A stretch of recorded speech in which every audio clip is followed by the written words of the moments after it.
No. The biggest problem is I don't have another HDMI out of my computer. True. Well, that'll be the problem. Hello, people. We're on have you got DVI? Have you got one DVI and one HDMI? I've got multiple VR outlets or DVI outlets. Yeah, because you can get an adapter for the DVI to HDMI. Oh yeah, okay. I've got my all my monitors are HDMI, so I've got them all set up the same way. But chat, welcome. We are live on Wednesday evening. We got to end the geek talk for the nerd talk now. So geek talk for nerd talk. We were talking computers, which is not unlike D&D nerds to be talking about computers, of course. But we're here, another D&D evening. Sunday night's been going very, very well. We've hopefully sorted some issues with Nutty's microphone with a homemade windshield. So if she sounds a little muffled, that'll be why. But as long as she talks into her microphone directly, she should be fine. With that, in the chat above all the stupid comments you guys are just putting in now, you'll see the map of Valaki for your reference.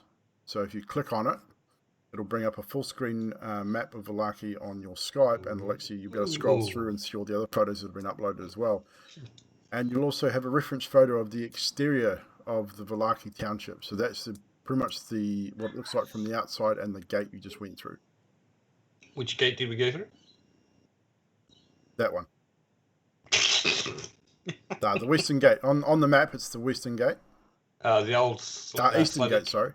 Eastern gate, the one without a name. Yes, it's still on the old Slavich Road. It's all the same thing. But on the picture below it, you'll see the timbered walls and pointed parapets and the iron gate that you've just been allowed through. Awesome. Like I said, you should be able to cycle through all the other pictures that I've uploaded just by using the arrows and stuff on there as well. So any pictures that get uploaded there, you can cycle through them. You have met Mr. Fasili, who is currently giving you a tour of Valaki. So without any further ado, we should... Bunch of malarkey, exactly. We should start. Okay. Was that you, Trash? Yep. We should start our recap for this evening. Last week we left off. You had started your journey leaving from Barovia, aiding Ismark and Irina on their travels to the township of Valaki, where Ismark believes Irina will be somewhat safer from the devil Strahd, as he's been calling him recently. And so you set out, you make your way down the road. After about 25-30 minutes or so, you came to your first stone bridge, where Ismark warned you not to drink from the river. Unbeknownst to him, and to the shock of a couple of party members who had already drunk from the river, you carried on. Further down the road, you encountered a very strange tree-like creature that proceeded to attack you as you got closer to try and investigate and try and figure out what it was doing there or why it was there. You ended up in a small combat situation, backwards and forward. Karnos and Ismark falling victim to a stray burning hands from Mirabel, but you managed to somewhat defeat the foe as it sort of took some damage and then took off into the mist and escaped from this conflict, leaving you guys to sort yourselves, heal and fix yourself up somewhat. You then carried on. At some point down the road, Emilia excused herself from the road and went into the forest, followed by Mirabel and Zadriel, who didn't seem to want to leave her alone. And after a short conversation and backwards and forwards with Emilia trying to get away but not really getting too far, coming back to the road and to the party, where a conversation ensued, and some suspicions were had, but nothing too hostile. But there was a little bit of tension here and there. Further down the road, Ismark and no, it wasn't Ismark, it was Zadriel and Karnos, in fact, spied a raven who was taking fancy for something shiny on the ground next to the road. On closer inspection, it was a platinum coin with the symbol of a sun imprinted on one side. Raven flew away. No, didn't really think much of it, but from there you carried on and came to rest at another bridge overlooking a large waterfall and a large valley. A very, very nice view from the bridge. Again, this river just stands out as being such a nice looking backdrop and scenery compared to the dull greyness of the rest of this land. The overcast weather that seems to persist. It's not raining at this point, or it hasn't been raining this day, but still overcast and misty and dreary. So this nice, clean, clear river just stands out so much against this backdrop. You then start to head towards Valaki once again, and as you approach the walled community of Valaki, which in the reference photo that I gave you guys is sort of 15 foot high wooden palisades surrounding the township. Towers on either corner, a large iron gate that is locked with chains, padlock and a bar. You managed to gain entry through Ismark and Irina said that you might struggle because they are very suspicious of outsiders, but upon approaching, getting closer, a strange, attractive man stumbled out of the woods with a wolf's head in his hands. Turns and introduces himself and says that he can get you entrance into Valaki, no problem at all. He introduces himself as Vasily, a nobleman from Valaki. He is upbeat and relatively happy, and goes and talks to the city guard, and they open the gate and allow you entrance. You do get a few suspicious looks as you enter. They were taking particular note of your weapons as you did pass through the gate. And as you then move through the streets of Valaki towards the town square, Vasily points out the stockyard where a bunch of things are stored, animals, people's belongings. Didn't really go into the stockyard, but just showed you that's where the stockyard is. From there you move forward through don't choke, Cameron. You then move forward where he pointed out a few other interesting things: a toy maker's shop, a coffin maker's establishment, and you then made it to the town square where you noticed a large brute of a man, not exactly pretty at all. He was very not deformed, but not exactly nice looking. He was very tall, balding, big beard, carrying a large battle axe and a couple of the town guard, replacing old festival posters. The previous poster was talking about a festival of the wolf, and this new one is a festival of the sun. Vasily has informed you that it seems that this place seems to have festivals every other week, it seems, as the Baron is trying to keep everyone happy and has this all will be well mantra. Also in the town square, you notice a series of stocks which seem to have a number of people imprisoned in them.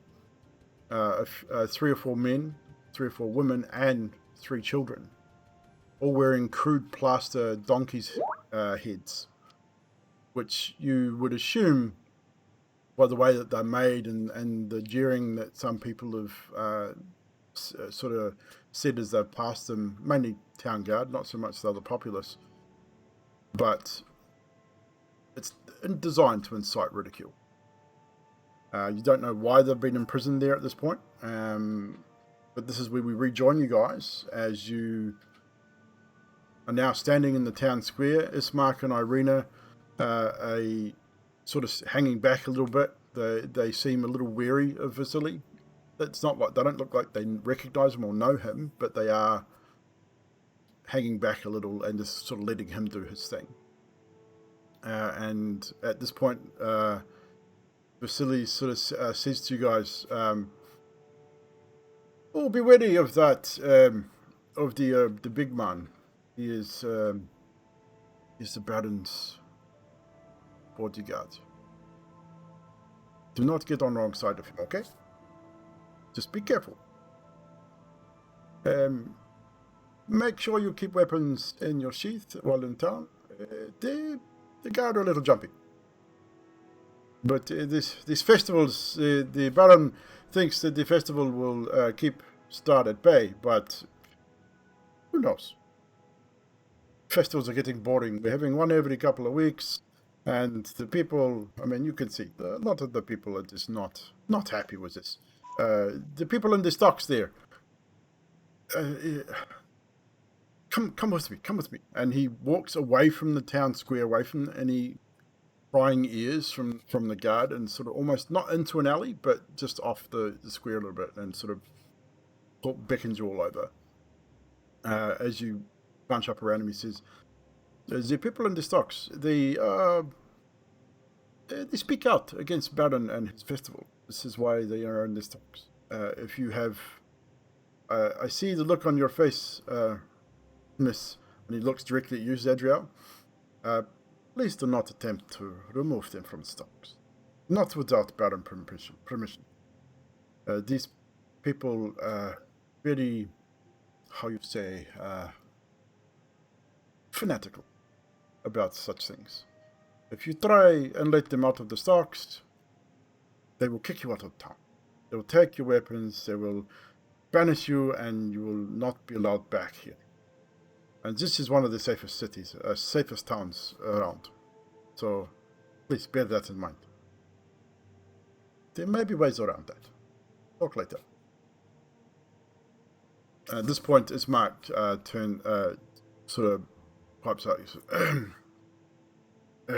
"If we could proceed to the Blue Water, it would be good. Irina needs to rest. And we will talk more when we get there about future plans, yes? If you do not mind, I will move ahead." Okay. And him and Irina, you can see Irina's looking really tired. She definitely needs to rest. And Ismark and Irina leave you with Vasily at this point and start heading towards the Blue Water Inn. Is there anything you wish to say or speak with Vasily while you are still here in the town square?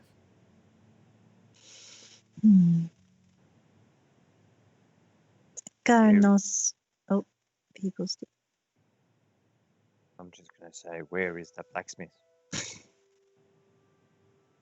Little one, you are kind of obsessed with this blacksmith, yes? We do have a little blacksmith here. We don't have great need for such things in Barovia, but more the military. But to the south of the toy shop, the Blinsky's toy shop, you will find a blacksmith. But plenty time for that. Let's go to the inn. Let's have a drink and some food, and have a chat. And I will take you to a blacksmith myself. Okay. All right then. Any questions before we carry on?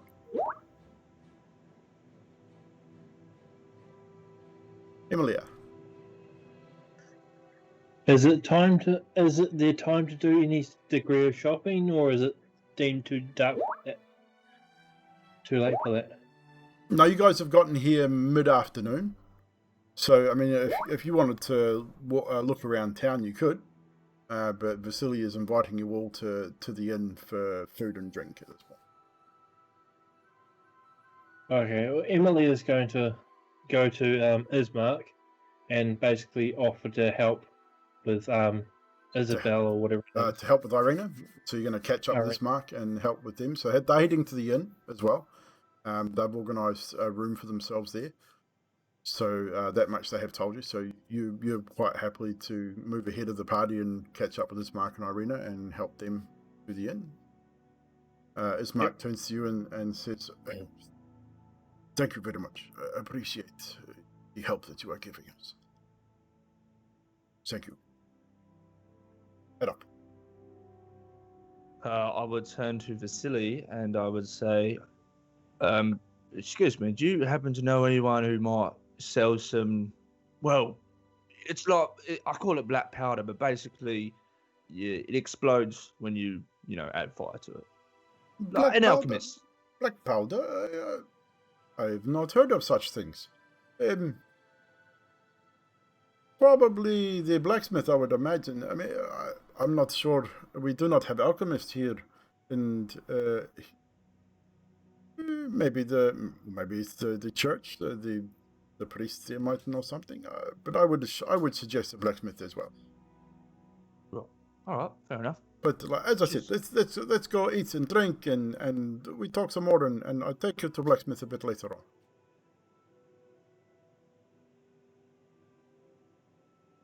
Any other questions before we move forward? No? Okay. So, as I say, this is town square. As you can see, the city guard or the town guard are going to be removing the old posters for the old festival, and we are preparing for this festival of the sun. 3 days time. As you can see, people are not happy about it, but they do not speak out against the Baron because he is a stupid man. Please follow. As you then proceed forward through the township of Valaki, he sort of takes off on a little side street, runs you through, and says, and down this street here, you will find the Burgermeister, the Burgermeister's mansion. Yes. You might go visit there, you might not. He's a difficult man. There you go, Cameron. All good. And Quick, let's kill him off.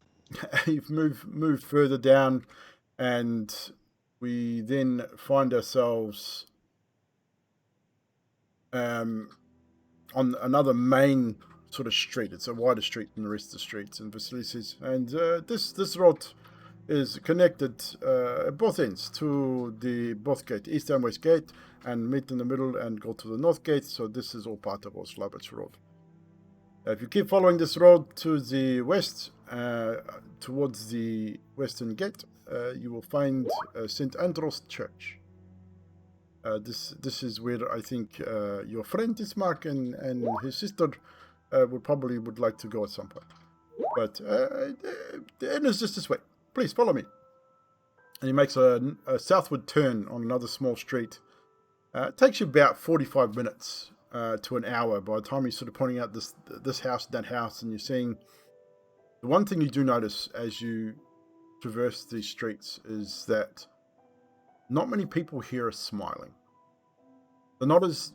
This place is definitely not as dreary and as dark and foreboding as Barovia, the small village that you first encountered, is by far. But still, the people that are walking the streets are still reasonably sullen and quiet. They barely lift their heads to smile. So a few of the kids might sort of give you a wave, but nothing more than that. Mirabelle. I prod Adok and I'm like, they don't look very happy here, do they? What do you reckon's their problem? Turn your hands up off.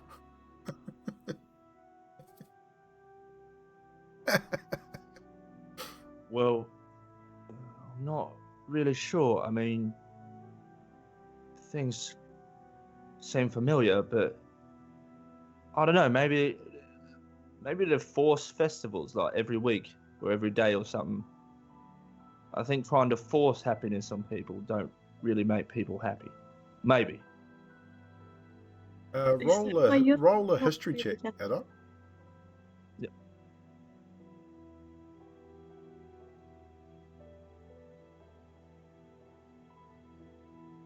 Uh, 10. Again, that sense of deja vu, definitely. You're not 100%. Nothing's nothing's certain. Nothing sort of comes to full light. It's just you get a real hazy sense of deja vu as you're walking through the street, especially when you first read that second flyer about the Festival of the Sun. That definitely struck a note, and the name of St. Andrew's Church as well probably struck a note, but it's still very hazy and just not 100%. Yeah. I mean, maybe it's something. I don't know, that name about the church and the blazing sun. It's just kind of, I don't know why, but it's like stuck in my brain. Who knows, really? I mean, have a look around the place. Looks pretty shit though, doesn't it? And Vasily sort of says, it is what it is. I mean, it is a little, how you say, a little dark and a little dreary, but it is home. Most people are satisfied here, but how can you be happy when all you have to do is take poster down, put poster back up? A festival. Wait 3 days, have another festival. It gets a bit too much. I forgot to tell you, in the north of the town is a woman, Lady Vakta. She is kind of weird, but she opposes the Baron. So if you find yourself on the wrong side of the Baron, she is probably your best ally here. Just as a note, okay? Here we are. This is the Blue Water Inn. Finest inn in all of Valaki. That's because it's probably the only one here. Another joke, I'm sorry. I try to be as happy as possible. So, with that, I will then give you just... I will give you the ground floor of the inn as you enter. Player maps in ground floor. So you now have in front in the Skype chat there, guys. You can bring that up and have a look. That is the ground floor of the Blue Water Inn.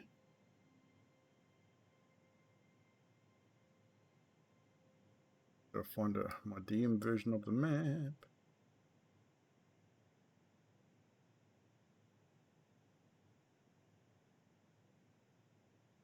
Did have this organized and on walkabouts. I'll be right with you. Map. Well, I mean, one thing's for certain. At least this fella's happy. He seems very good with what he does. I mean, he showed us around quite happily, didn't he? He knows what's going on. He seems to be a man in the know. What, a noble?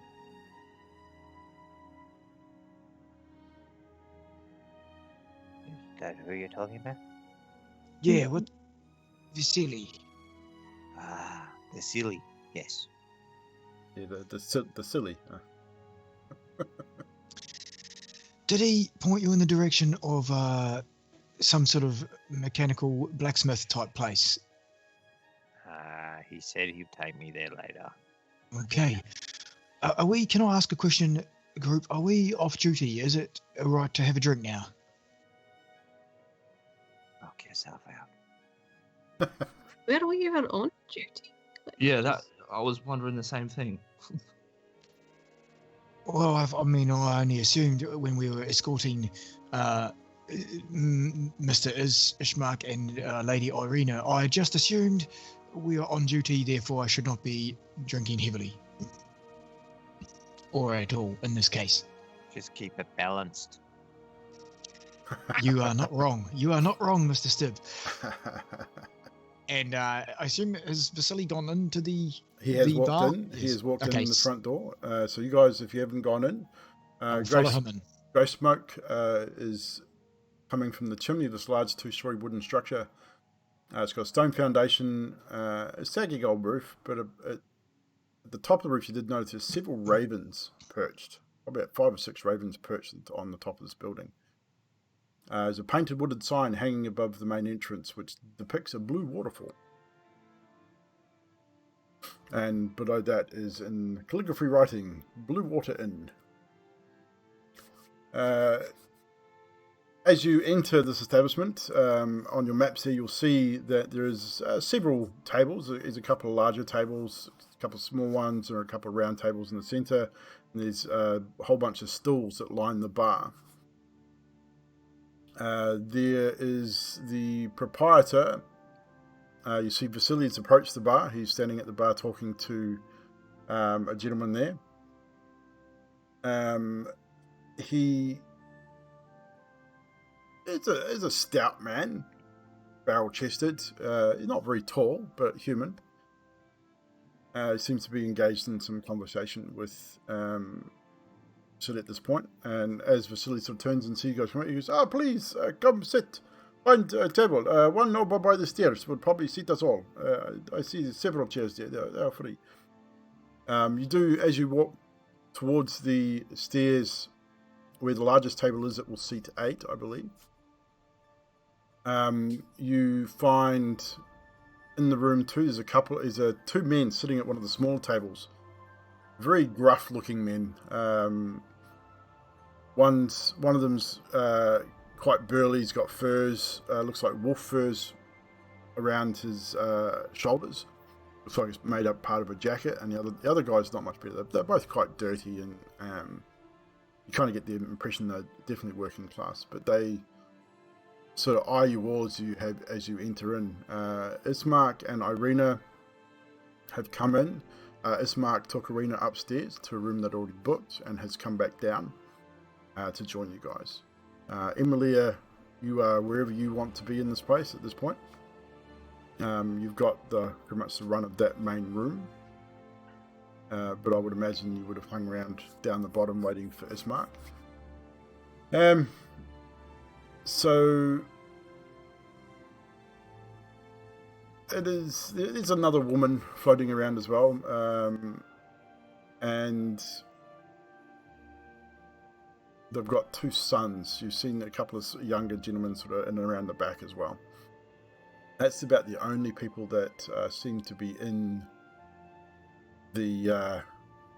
at this point. But Vasily looks like he procures some wine, but it seems that wine is the drink of Barovia, and sets himself at the head of the table and asks you all to join him. Emilia will have escorted Ismark and Irina up to their room, and then come downstairs, and she would have seen the well on the way in, and she's just gone outside and she's pouring the water skin out and filling it up with water from the well, and then she's going to return inside. No problem. Duly noted. So these particular men, one of them sort of turns as he spies Ismark on you guys, and says, looks like the lesser has joined us today as well. You're not much, are you, boy? Ismark sort of shoots him a bit of a hateful glance, but doesn't say anything to him, and joins you guys. And Vasily then stands and walks over to them and says, "Ha! I won the bet. You guys owe me 300 gold. Pay up." The bigger of the two is a balding man, big bushy beard. So he's got wolf's fur around his shoulders. He's got leathers. Down beside him you can see a sizable bow, well-made bow, quiver of arrows. And the other sort of shoulder length, scruffy hair. Again, crudely made leather jacket. The patchwork jacket looks like it's got wolf fur around the top as well. Both of them sort of begrudgingly dig into their coin purse, and between the two of them, you can see them count out a reasonable amount of gold for Vasily. And he sort of says to him, let that be a lesson to you. Do not dare or bet the great Vasily to do anything. Of course I will win. And he turns and rejoins you guys. He goes, don't mind them. They're sore. I beat them in bet. They are local hunters. They hunt the wolf. You probably seen. You saw the heads on the pikes outside. Carnos, you have something to say, sir.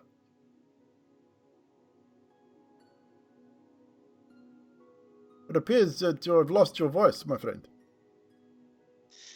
That's what happens when you stay muted. I was just looking around. I see, would everyone like a drink? I can buy the round if everyone would be so kind as to let me know what you drink. I'm sorry, but all you get is wine here, and I have plenty, as you see. 4 or 5 bottles. Is it good? And it seems to be there is a lot of wine in the land of Barovia. It is. We grow good grapes here. It's good wine. All right, would everybody like a bottle of wine? I would.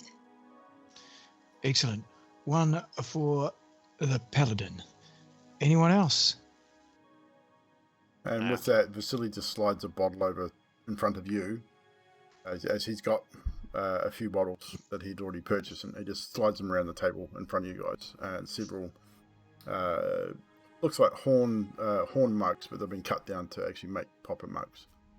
But they're made out of horn. Thank you, kind sir. I will get the next round then. And of course, it's my pleasure. You are visitors here in my town, so of course I will entertain. So Carnos goes straight to the counter and gets 8 bottles of wine and brings them back and preloads everyone, including Fibblestiff, who shook his head. So with that, the wine will cost you, when I find it on my list of things here. The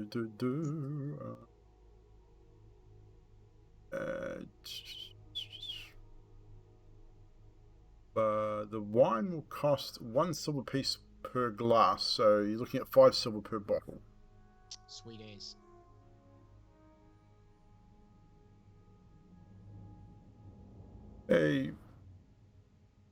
We have 3 wines here. The wine I've bought is what they call the Red Dragon Crush, which it looks like is the one you have bought as well. It's good wine.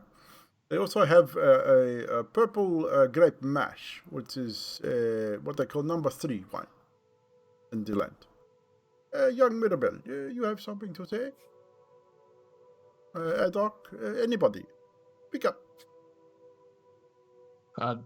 Hearing that Carlos was going to order 8 bottles, I just pegged my ears and go, oh, I hate to tell you, Carlos, but I feel like the math is a bit wrong with that. If you do everything in 2s, I feel like you're missing a couple of bottles. Everything's about balance, yeah? Yeah, well, I mean, not everything, but yes, you're making a point. 2 and 2 and 2 and 2 is 8, Adok. I don't know if your math is very good. But there's 6 of us, right? Yeah. 6 times 2 is what? That would be 12. But now, if you take it carefully here, I said I would shout the round. I don't expect everyone to drink a bottle. I was just thinking, on average, each person would have a couple of glasses out of each bottle. Are you gonna? I mean, if you want to drink a bottle, I will get 2 or 4 more or whatever. No, I'm just curious as to how your brain works. That's all. Okie dokie. I was just trying to be nice, but it seems, if you want to pick on my habits, that's fair. No, I'm not picking on you. I'm just you're an interesting fella. I got to say, if you do things in 2, I'm like, is it the balance? Is it the 2s? Oh, I see what you're saying. No, see, I'm not carrying these bottles on my person. I am bringing them to the table for everyone else. Right. Okay. I'll just ponder it. No worries. Yeah. No harm done. No, okay, excellent. Great question. Good to see you thinking. Mirabelle. And on that note, I look at Colonels and I look at Vasily and I'm like, grab the bottle, probably like this because it's probably huge in my hands, and I go, thank you guys, bottoms up. Great to be here safely. And I just down the lot. A whole bottle. A whole bottle. Constitution saving throw, please. Emilia. On the mass argument, Emilia is going to use her face palm, and which she got from level 9 to level 4. Thank you. Please explain. Please, for the viewers, explain exactly what the facepalm cantrip does. I know what it does, but I want to hear you explain it. You slap your head with a mighty magical power, alerting every creature at a 600-foot radius that something disappointing has happened. So all of you instantly get the impression, get the understanding that something disappointing has happened, as does everyone probably within the township of Valaki. Mirabelle with a 15 on her Constitution save. Yeah, you guzzle down that bottle of wine. You don't even spill a drop. You drop the bottle back on the table, wipe your mouth, and sit there quite happily. Of course I do. I'm a halfling. What do you For now. expect? And Satriel. I am pouring myself a glass and I look at Ismark and I say, did they just call you the lesser? What does that mean? Oh, yes. It is something that some people call me. I do not like it, of course, but apparently I'm a shadow of my father. It is something that I am not as good as he, it seems. It's not something I like to hear, but a lot of people still call me. Are these people like bullying you then? Oh, no. Most people are just ignorant and stupid. Oh, yes. I can hold my own, believe me. Mm. And with that, he takes a cup of wine and takes a big sip. Zadriel is quite right, Mr. Ismark.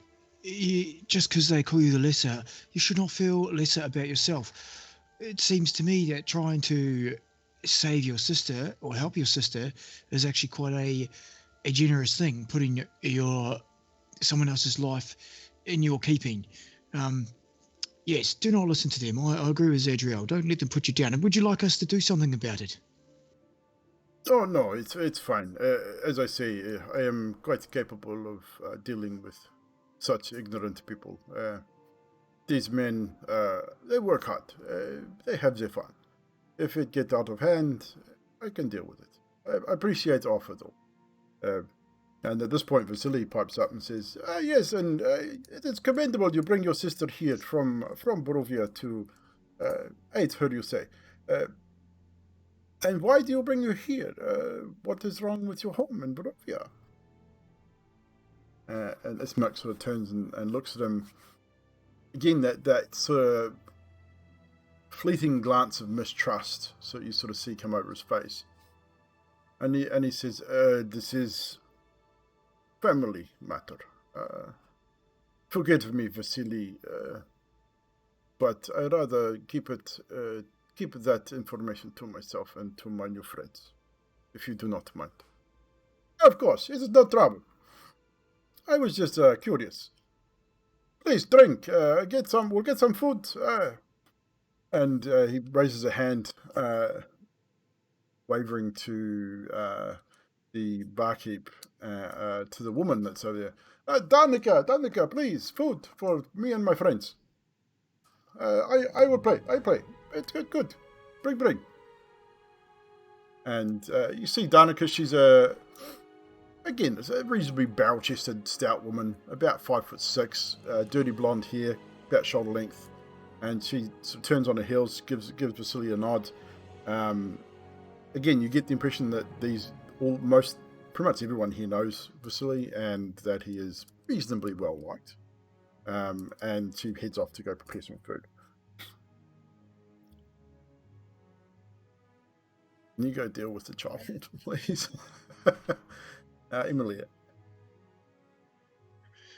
Emilia is going to take a lights off sip 15 minutes ago. and take a sip of the wine and wait a few seconds and then basically spit it out. And then stand up and walk to the counter, to the barkeep. I'm assuming that's not the person that's just gone to get food. Nope. There is a stout man still standing at the bar, cleaning cups and reorganising. And she's going to ask him if she can get a room for the night. Of course. Just the one room, or do you want room for your friends? I'm sure they'll want room, but I don't know how big are the rooms. Are we able to share it? Or is it one per person? Well, we have. We only have two. You got the one room for Ismark and his sister. Then we have two more rooms. One has 4 bed, another has 2 bed. That is all. Well, I'll take one of the rooms with 4 beds, and they can join me when they are ready. Of course. This room will cost a bed. The rooms are not rooms. You pay for bed. So one copper piece per night for the bed. Good bed. Okay. Nice, soft, comfortable. 1 copper piece per bed, then yeah, sweet as. I'll just pay enough for all my group. So you only have there are only 6 beds available, but you're able to purchase those. So you're literally booking the place out, which is 6 copper. Sweet as. I have to figure out how to get rid of money. So if you go into your character sheets and go to your equipment, Okay. and you click on your money. Sorry, on the equipment, you'll see the money section there. And then you scroll down a little bit, you'll see a series of boxes: gold, platinum, gold, silver, copper. You put the number in that box and then just click remove. Should remove it from there. Okay, I don't know if it did anything or not. Hold on a second. Guys, so we go equipment, click on your gold. Yes, so if you click on the actual gold on the top right, you'll see the list of gold that you have, currencies, and you've got adjust currency. So if you click in the copper, put 6 in there and just click remove, and it should just That's remove. what I did. You did? That's what I did, but it still says 50 to the top. Yeah, well, it's that's weird. It should automatically adjust. No, it doesn't. Okay, we'll make it a gold just to make it nice and easy. Sweet. You may have to actually split your gold up into silver and copper for it to adjust, maybe. Okay. But we'll round it off as a gold, just a gold for all 6 beds, just to make it nice and simple. So with that, you get your. Emily's going to go back to the group and say, "I've booked beds for us to sleep in. I'm going to excuse myself from the group And go upstairs. and go upstairs." So as you go to the stairwell, let's this. So you get to the upstairs. You go up the stairs. You find a single doorway, which leads to a long hall, which has three other doorways running off it.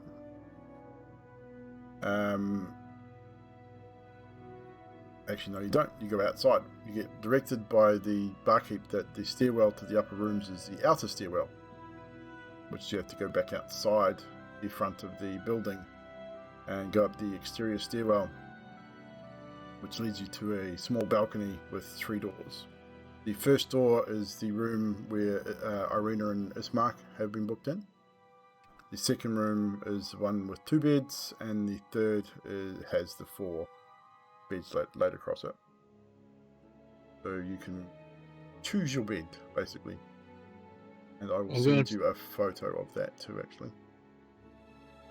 I'll go into the room with the 2 beds.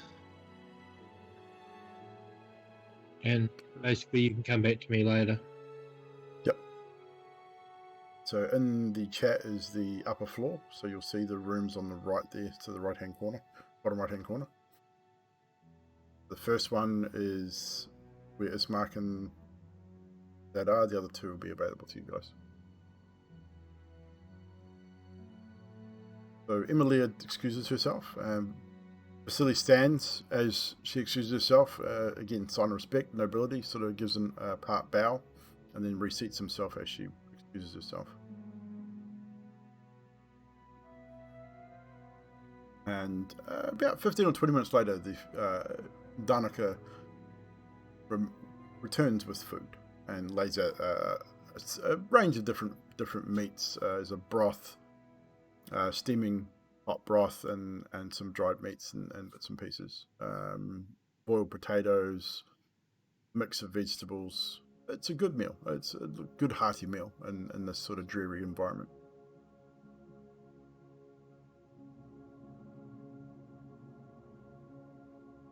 Zadriel. I am going to take some of the dried meats, and I would like to walk outside and cast Speak with Animals and look at the ravens and say, I have something for you. Can you tell me anything around this town that we don't know about, that they're not saying? And I toss the meat up.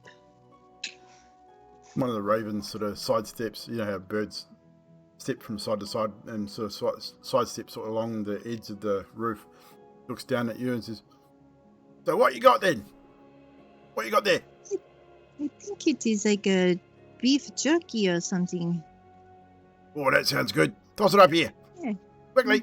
And as you toss it up, he sort of swoops down and grabs it, drops it back to his friends, and comes back and says, "So, what do you want to know? What was it? Want to know what's happening around here?" Yeah, something secretive, they're in the shadows, they don't show people, Oh, well, everyone here's pretty miserable, really. I mean, they have lots of parties, but no one ever invites us. We always get shooed away.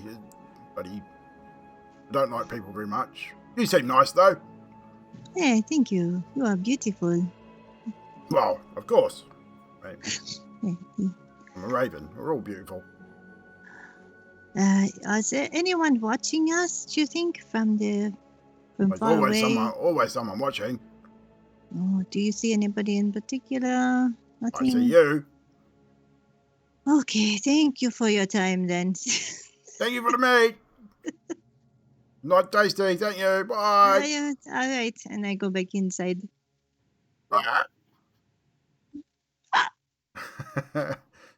Carlos. So Carlos leans over to Vasily and says, "The lady with the drinks, Danica was her name?"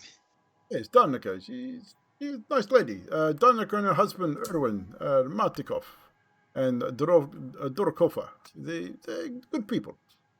Is there any other good ladies around here that I might be able to chat with? I'm sure we can find someone for you if I get your meaning, of course. And he gives you a bit of a sly wink. Yes, just a group of, a couple of ladies that would like to sit at a table and have me buy them some drinks, maybe.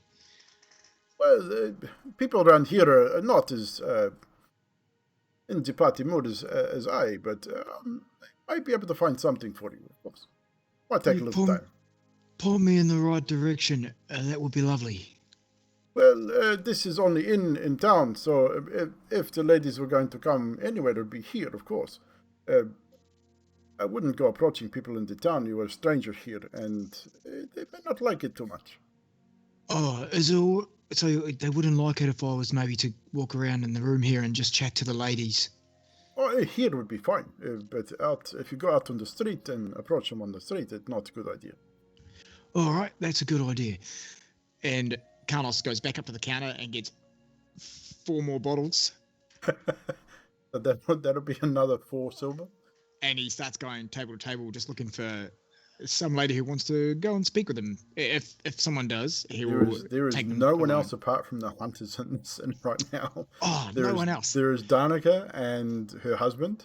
You've seen a couple of younger gentlemen, which you assume also work here, and the 2 hunters and your party at this point. There is no one else in the inn. No red light district. Unfortunately, no. But this is Valaki. As I say, things here are not normal. It's kind of strange. Well, I got these 4 bottles, and I might as well drink them. Of course. Let me join you, and we celebrate. Making your friends. Carlos puts them on the table and says, "Help yourself, everybody." And by this stage, he's had 4 or 5 glasses worth. So, at this, who was drinking? Hands up who was partaking in the wine. Mirabelle definitely was. Carnos, Zadriel, Fibblestiff, you were not partaking in any wine, and Emily, you've excused yourself upstairs. Scathus, you are not also not drinking. Vasily sort of notices this and says, "You do not join us for the wine. You do not drink. You want water or something else? I mean, water or wine. This is choice." Water, please. Of course. Erwin, can we get a pitcher of water for my friends? They do not drink as we do, but it's okay. And you see Vasily down a glass of wine, and then gets up and goes to get a pitcher of water. Comes back. Sits down. So, Mirabelle, how much have you've had 1 bottle already? Do you drink any more? You just have the 1 bottle and stop? So I will get you to make another con save very shortly, though. So Adok and Karnos, depending on how much you've had to drink, I'll need you both to make a con save. So I know Karnos definitely will, because he's been drinking a bit. Adok, how much have you had to drink? So, I would probably be trying to keep pace with Carnos. So how much has Karnos had to drink at this point then? Probably, I would say 6 glasses. Glasses, so a bottle and a half-ish. Yeah. So if you're trying to keep pace with Karnos, judging on the goblin size compared to the human size, I will need you both to make a con save. Adok with a -1 to your save, please. I got a 22. What now? 22. 22? Seriously? I've Holy got crap. +5 to con saves. Yeah. Holy Jesus. I also have a +5 to con saves, and with a natural 20, that makes 25. First roll, natural 20. No worries. So you both And all down you're here. both feeling fine. I forgot about that, Baz. Thank you.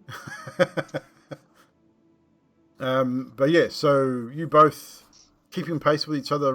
I don't know if you notice that Adok's trying to keep pace with you drink-wise. You can make a perception check if you wish. But you both are feeling okay. You've got a bit of a glow on, but you're not feeling sick. You're not feeling drunk at this point. Adok. Noticing that Karnos drinks a fair bit and people seem to be in a bit of a celebration mood, Adok's going to lean forward and go, "Does anyone want to do a little bit of a wager?" Ooh. What type of wager are you talking about, my friend? What are we well, betting on?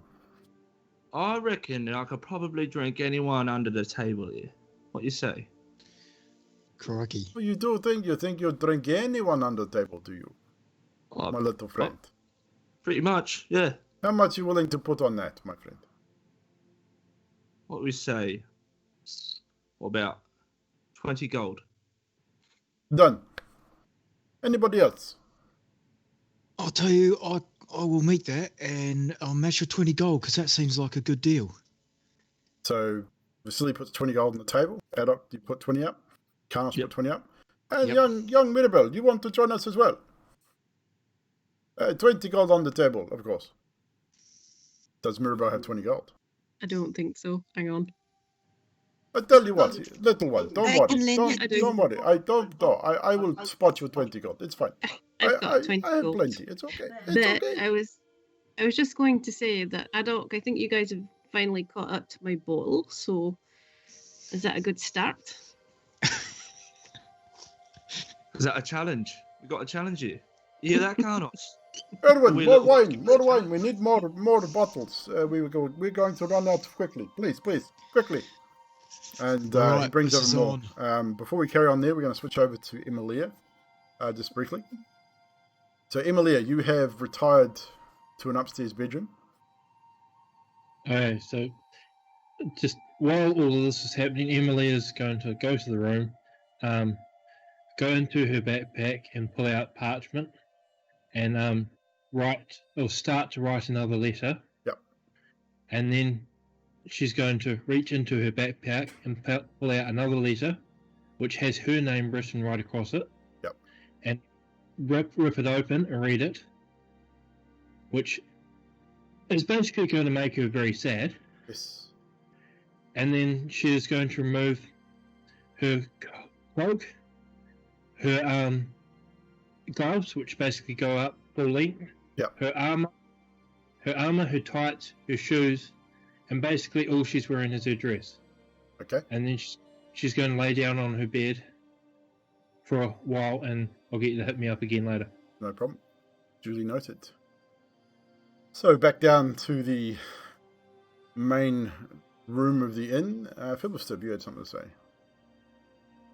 I'm going to put 20 on Carnos and 20 on Haddock. Oh, you bet against the native of the land. This is not good bet, I think.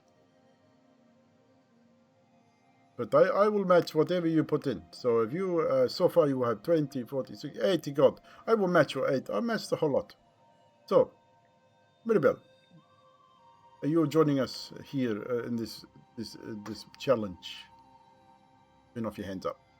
Got nothing to say. Yes, I'll definitely join. Like I say, And my friend, Red One, you are not drinking, so you hold money, yes? You hold the money for the bet, so there's no hanky panky. Skates puts his hand up and shakes his head.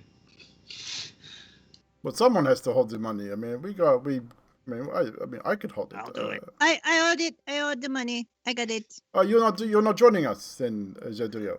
Someone has to carry you all to bed, so I would love to. Well, someone have to carry someone to bed. It will not be me. Oh, well, yeah, that's going to be me then. So, yeah. People still can't do it, so, yeah. Of course. Well, there you I trust you. You look like a trustworthy type. You hold the money. Okay. Why can Mr. Stibb not hold the money? So he can't carry what you don't Well, he's trust too small. Look at him. All that gold would weigh him down. He would be off balance, huh? No. Yeah, definitely, but I thought you'd be into the drinking, Miss I would, Adriel. but I don't want to put you all to shame, so, you know. Well, this sounds like a challenge. I believe you should join us and let the little one hold the gold. You sound like you know a thing or two about the wine. People still hold the gold. No tinker. No tinker. How much cash are we up to there, Vasily? 200. 200 gold, I believe. Oh, I mean each, is it all? So 2, 4, 6, 8, 100 gold from you guys, and he's matching the whole lot. Oh, he is. So the pot is 200 gold. Okay. Mirabelle. when he was talking about carrying people to bed, I would have looked over at Vasily and fluttered my eyelashes and said, "Oh, you can carry me to bed anytime." He shoots you a very charismatic smile. Doesn't say anything, but flashes his pearly whites. And it's at this point you will notice that he has incredibly straight, perfect teeth, and his eye teeth are just a fraction longer than the rest. They do stand up, like they do stand out, just being more predominant than the rest of his teeth. It's nothing like too eye-catching, but it's something that you do notice. Zadriel. I feel like when he smiles, Mirabelle and I would both be like, yeah. In fact, he's going to roll a swooning check now. Charisma check. It's pretty good. But he probably would. He rolled a 27 on his charisma check, so he's pretty charismatic. Adok. How did you get them teeth so white? I mean, if you look at mine, and I'm gonna give him a bit of a smile. And Like, Adok's all pretty yellow yellowed. and And, yeah. and he goes, oh dear. Well, yes. Do you never wash your teeth with a little brush? What? Well, I guess not. I guess you call it a toothbrush. It is new. It's around here. A small wooden brush with horse bristle. They're good for washing teeth. With a bit of water and it helps keep them clean and shiny. I'm gonna get one of those. Thank you. I could I'm probably glad find I you met one. Yeah, it's good. Makes your breath smell sweet. Yeah. I feel like I look good with a bit of pearly whites. What you all reckon? I'm gonna give you all a smile. And everyone roll intimidation with advantage, Adok, with your sharp, yellowed gnashes. And it's really, it's not like a real smile, it's just like one of those sort of gritted teeth grins. I got a 23. Even Vasily sort of goes, eee. I think you should prestidigitate that shit off your teeth. This is what is I don't know this spell. I've heard of lots of spells. Is it a spell? Or is it like a paste or what? Yeah, it's like a toothbrush spell, but for everything. Well, of course. It's good. It probably would have been easier than brushing like 4 times a day. But anywho, let's get to drinking. Yes, wine for everybody. Yes. So how we do this? By the cup, by the bottle. How we do it? Adok, you started this, so how would you like to proceed? Well, I think that if we all pour ourselves the same sort of glass, on a count of 3, we can all slam it back. But I will say that, size does matter. So maybe the little folk can have a little bit less than the big folk. That's not really matching drink for drink, then, is it? Kind of defeat the purpose of the challenge. I was trying to pull one over you, but I guess you're a bit more smarter than I thought. Well, come on now. Mirabelle. I look at them and I'm like, but I've already had a bottle. I think we should stick to the bottles because it's so much easier. It works for me. Zadriel, turn off your hands up thing. Should we have a bottle of a little bit of water in between? No? No, or just straight wine? This defeats the purpose. We have just wine. Damn. We line up, let's line up 3 bottles each, yes? And we drink straight from bottle. Yes. Well, This is my type of we game. start. We all start at the same time, and first one to finish 3 bottles and remain conscious wins. Are we all agreed? Yes. A-okay. Mr. Adok, you look a little hesitant. You sure you want to do this? No, I'm totally into this. It's just, if you all wouldn't mind, back in my culture, we've got a bit of a saying in Goblin that we all speak before we have a drink, if that's all right. Of course, please. Basically, before you take a drink, right, you've got to say, "Ich mag Buch." And then as you drink it, it goes down, and it'll go down a lot smoother. It's basically like saying, thank you for the wine. Well, we have saying here in Valaki and Barovia as well. It's Mazel Tov. It works just as well. Well, I mean, you could say Mazel Tov. I could say my one if you want. Of Just thought course. I'd put it there. Whichever works. By for the you. way, What's your one again, Edok? Ich bak. Ik back. Is that close? Yeah, like you've got it.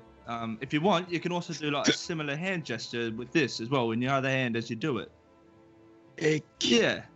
Bacol. Like a claw. Yeah, Bacol. that's it. You got that. It works. Yeah. Bacol. I think I can manage. Okay. I'm gonna call bullshit on that, but that's all right. Roll inside if you want. I'm rolling. Anyone who wants to roll inside on Adoc's thing? I mean, Vasily seems okay with it. He's not going to bother. 13. 15. Fibble 15. Karnos is good with it.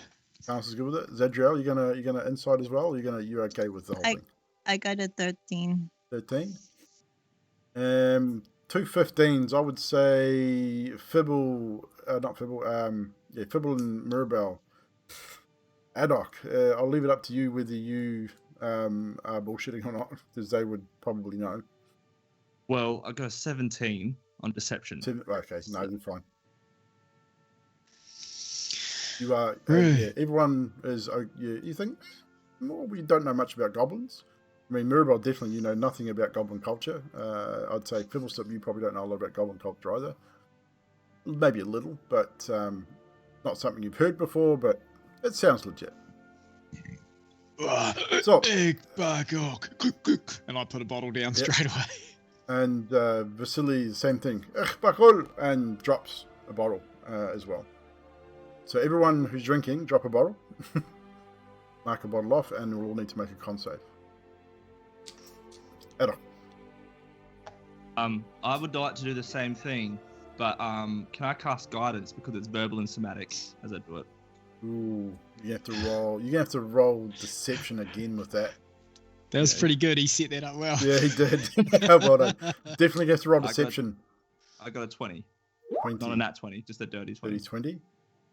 I would say even with a dirty 20 and the fact everyone's drinking alcohol, Mirabelle, if you're 2 bottles in, anyone that's 1 or 2 bottles in now will be at disadvantage on your checks. Vasily's not even going to check. He's just going to. So you would probably succeed on that. Anyone who can't beat a 20. All right, I'm good. Emilia. Just while everyone's drinking, you're all going to get hit by facepalm again, which is actually not. It just happens to be while you're drinking. It's from her reading the letter that she's received. Okay. It's nothing to do with you at all. Just her reading the letter and going, "Oh fuck." Probably halfway through the bottle, you'd all get that strange feeling that something really, really disappointing or really bad just happened somewhere. It's odd. A 20. Oh, jeez. Fibble rolls a 20 on his insight check. So you're matched. So it's equal to. So you'd probably notice, and again, being an artificer as well, and the fact you're not drinking, you would definitely notice something's not quite kosher with Adoc's drinking word. But up to you whether you say anything. I think because I've put 20 gold on Adoc anyway. So.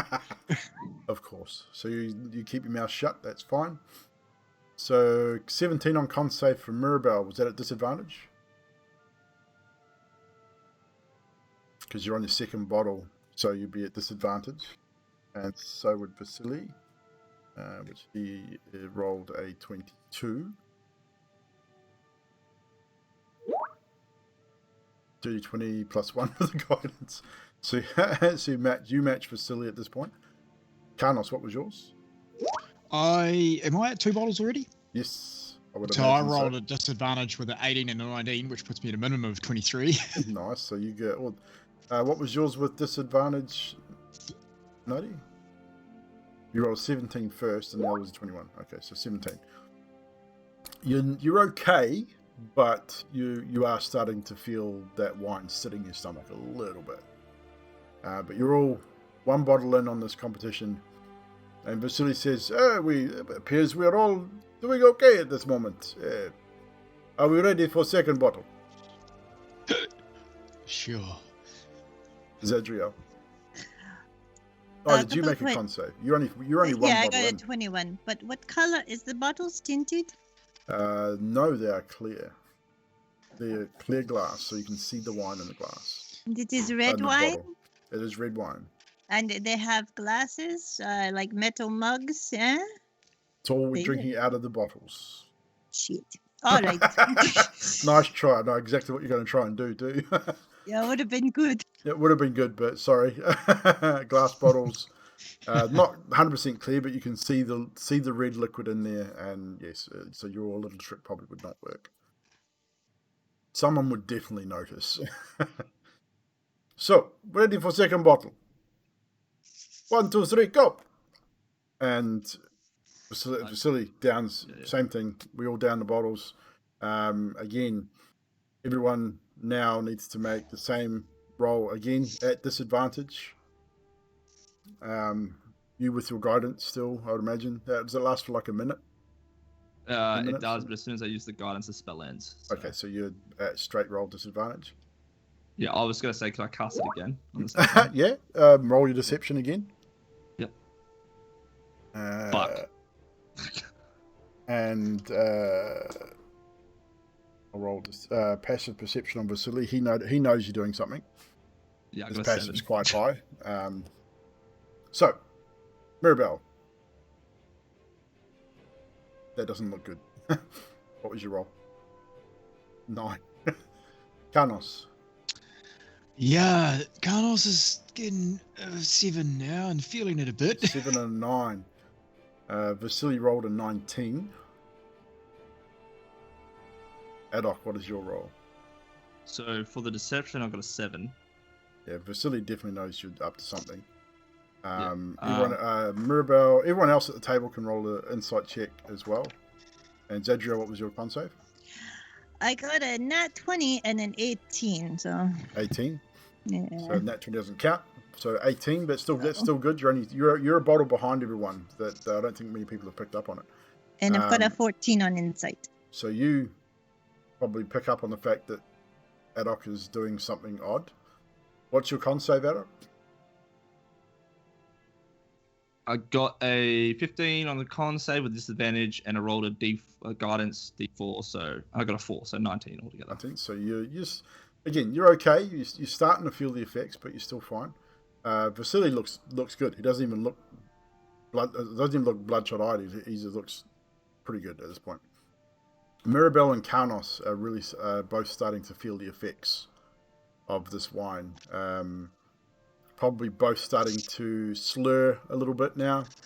Starting? Carnos has probably been slurring for quite a while, but Mirabelle, you're starting to slur and a little bit swash on your seat. You got something to say?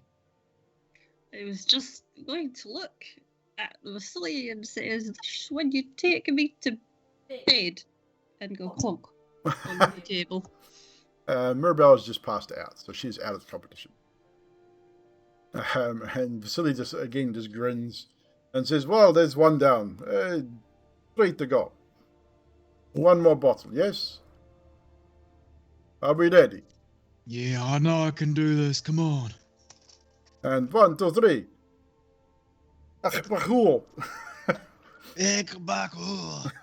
And Vasily downs his bottle, slams it on the table, and sort of sits back, burps loudly, and con saves with disadvantage. I think Zadriel just rolled 2 nat 20s. 12 for Carlos. 12 for Carnos.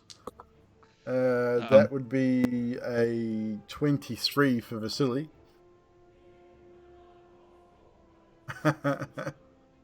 Adok.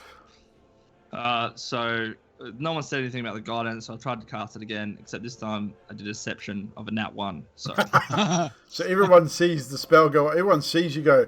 "Oh, it's not working." And it's like Vasily just starts laughing. Gets you to roll your con. What was your con save? yeah, so I got a 9 and the guidance was a 2, so 11. So 11. I'm not doing too good. Yeah, you're not doing too good at this point. Your speech just went downhill real quick. Carnos, even with your roll, you're pretty much gone as well. Okay. You're already pretty much there. Yeah, I mean, you're not passed out like Mirabelle, but you're getting close. Zadriel with a nat 20 on her con save. Being a bottle behind, Vasily turns around and says, Well, it seems that just you and I left, and since you are bottled behind, one more for you. Okay. Please, be my guest. Again. Carnos picks up a bottle from the table and scrapes his chair back and says, I will wash you from here. I'm done. 12. 12 on your con save. Yeah, the last bottle hits you pretty hard. I mean, not to the point where you're as bad as Carnos is, and not to the point where you're going to pass out like Mirabelle, but now you're at that point where your speech drops off and starts to slur a bit, your eyes start to close a little, and Vasily just sort of sits up in his chairs and goes, "Ha! I believe that would be my win. Yes, what do you say, little one?" People, what do you think? I don't know. She's not passed out yet. We can keep going. Yeah, give her one more. Feeble. You can back out if you wish, which would I will go automatically one make more. me win. One more. You're going to one more. Yeah. Edok, my little friend, you wish to go one more as well? Yeah, I can. He's in. Good. So, there's probably enough wine still on the table where one more bottle each would definitely work. So again, Vasily, 1, 2, 3, and this time, Mazel Tov. Downs it and then throws it on the ground, smashing the glass on the wine bottle on the ground. And Erwin says, "Oh, it's all right. I pay for it. It's okay. It's fine." Disadvantage and still rolls high. It's another 22. Oh, but I've been on the ball with these dice tonight. It's been good. I've been getting that 20s. I got a net 20 and a 16, so I got a 16. 16. So you're definitely feeling the effects. You're still okay at this point. Vasily seems better than you. You're rosy cheeked. You can definitely feel it in your stomach. Adok, yeah, I'd say at this point you probably just passed out at the table. If not passed out, probably slid off your chair or something. I mean, you're definitely gone. The DC is getting higher every time you drink, so even with a 16, you're getting pretty close. So you could go one more if you wish, or you can back out. Vasily still seems fine. Feeble, what do you think? I am not in a right state of mind. You think? You think I should go then? Give it another go. You are such a good, trusting friend. I will. No, I love Are we you, ready man. for Okay. another round? I commend you. You do well. And you are very good looking. Let's go. Well, thank you. I appreciate. I try. You're not so bad yourself when you're sober. And he then just picks up the bottle and just downs it. Slams it back on the table. And one last con save at disadvantage. Vasily rolled a 16. And his con is +7. So he's got a high con save. I got a dirty 20. Holy shit. Unfortunately for you, at this point, the DC was exceeds 20 because it's just gone up by 2 every time we've rolled. Vasily rolled a 22 and only just beat the DC. And I mean just. So he's even starting to get a little. You can see he's not rosy cheeked. His eyes are starting to get a little sort of hazy. But he's not slurring or anything, and he sort of looks at you and he goes, Are you ready for another? Or are you done? I don't think we have enough wine in this place for that, and I probably need to carry them to bed. I tell you what, I respect you and your ability. So How about we split 100 gold apiece?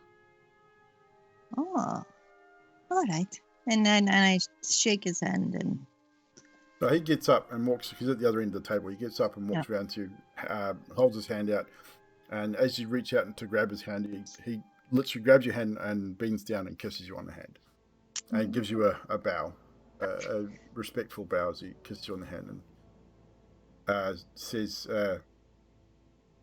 "It is good to have some fun that was not at the hands of the Baron. I should take my leave and leave you to your friends, and maybe we will see you again. I'm always around somewhere." I flash him a smile as I throw Adok over the shoulder and Mirabelle over the shoulder. I'll see you in the morning. And then Good evening.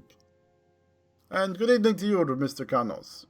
And I assume Carnos is probably almost passed out somewhere. Carlos is just about asleep on the chair, but he raises the wine bottle and he's got one in each hand. He raises the dregs and he says, "You, sir, are a good, kind gentleman with a stomach of iron. I shall go to bed." And he will stumble and I think there's like a stables out the back and he's just going to fall asleep in the hay in the stables. There is a stable at the back, indeed, and you are more than welcome to fall asleep in the stable. And with that, ladies and Germanies, we're going to take a 5-minute break. It's about 9 o'clock. Before we do that, Emilia, was there anything else you wanted to do before the rest of the group staggered upstairs? Yeah, Emilia was going to head back downstairs. Yep. She turns her dress inside out. So it's like, instead of it being black with a tint of green, it's all green. Yep. She's going to enter the she probably will have entered during the drinking contest. Okay. But being the fact that nobody has ever actually seen her face and the fact that she's only wearing a dress, and nobody will have actually recognised her. No, they would not. Fibbleston's probably the only person that could have recognised her. And the fact that he's sober, I'll get you to make a perception check, Fibble. Even then, if he's concentrating on the drinking, it's still better to make a perception check because he is sober, and he probably would notice someone else coming into the room. I got a 16. 16? Yeah. You'd notice the girl. You wouldn't. Even then, I probably still don't think you'd actually recognise her as Emilia, because you got a reasonably brief look at just her face. How many rangers are in the Well, I mean, not many rang a woman in the bar, but there have been quite a few in Valaki as you've come through. I mean, red hair seems to be quite common in Barovia. When she removed her mask outside the gate, she pulled her hood down so that you can actually see her face. She pulled her hood right down so she was covered in shadow still, as much as she could. As much as she could. Didn't you take your hood off for me when we had the talk the first time? You saw just the bottom part of his face. Oh, okay. Through the mask. Absolutely. If you actually looked at her, she has scratches all the way down her arms, like all the way through her hand, all the way down her arms. There's clear signs of wound all the way down her arms. There's scratches all down her legs to the height of her boots, where her boots would be. She's currently barefoot. And she has 4 massive gashes right across the side of her neck. Like, 2 of them go right from the back to the front, and they're obviously very deep. And then there's 2 on either side of it. Yeah, some very serious scarring. She looks like she's been in a battle with a big pack of wolves, and they've won, and somehow she survived. So that would definitely stand out to you, Fibble, 100%. And the one thing that probably would stand out is she is young and very attractive.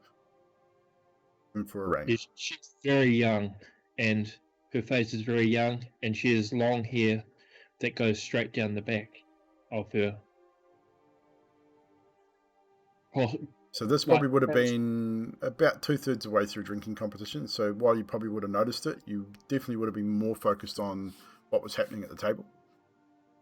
And she doesn't sit with you. She sits at the bar away from you and just sort of looks over. Yeah. But doesn't join you.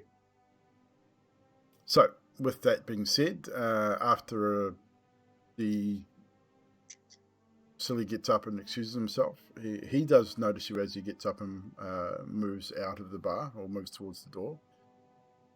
And he as he walks past you, he greets you and just says, "Have a good evening, young miss. I might see you around later."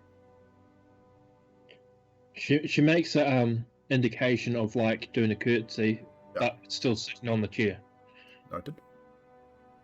And Vasily then leaves the building, leaving a number of drunken individuals to retire to the upstairs bedroom.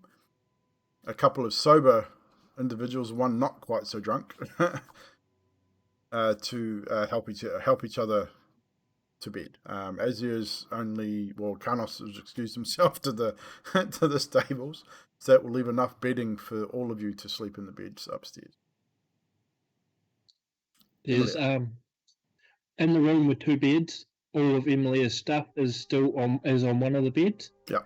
And the table that's in the middle still has the 2 letters that she Okay. had unfolded. So, with that being said, I would imagine Fibble and Skathis and Zadriel. Zadriel, you probably wouldn't notice them too much. You're dealing with 2 drunken short people right now. So I would imagine you would probably take them into the room with the 4 beds to lay them down in a bed each. And then probably head to a bed yourself, being the fact that you're probably on the borderline.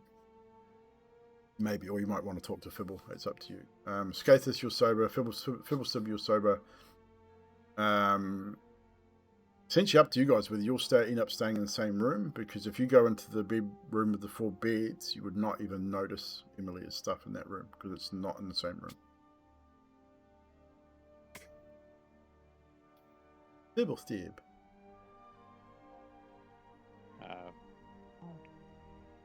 Ask the barkeep for an extra blanket and go put it over Karnos. Noted. And it's not a great blanket. He Yeah, gives you, it's pretty old and tattered, but he gives you a blanket. Looks more like a horse blanket. Yeah, that's okay. It's the thought that counts. And then I'd sit down at the table and start scribbling out some ideas. Okay. Zadriel, what would you go looking for Emilia at this point? I would imagine you probably would do. I Maybe. was going to give Carlos a blanket, but I might make my way over to Fibble to talk to him after the break, I guess. Yep, we can come back to that after the break. So, be with us, ladies and gentlemen. We're going to take a short 5-minute recess while we drain bladders and fill them up again with coffee and such. We'll be back very shortly with some more D&D. BRB.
to the front. And we're back.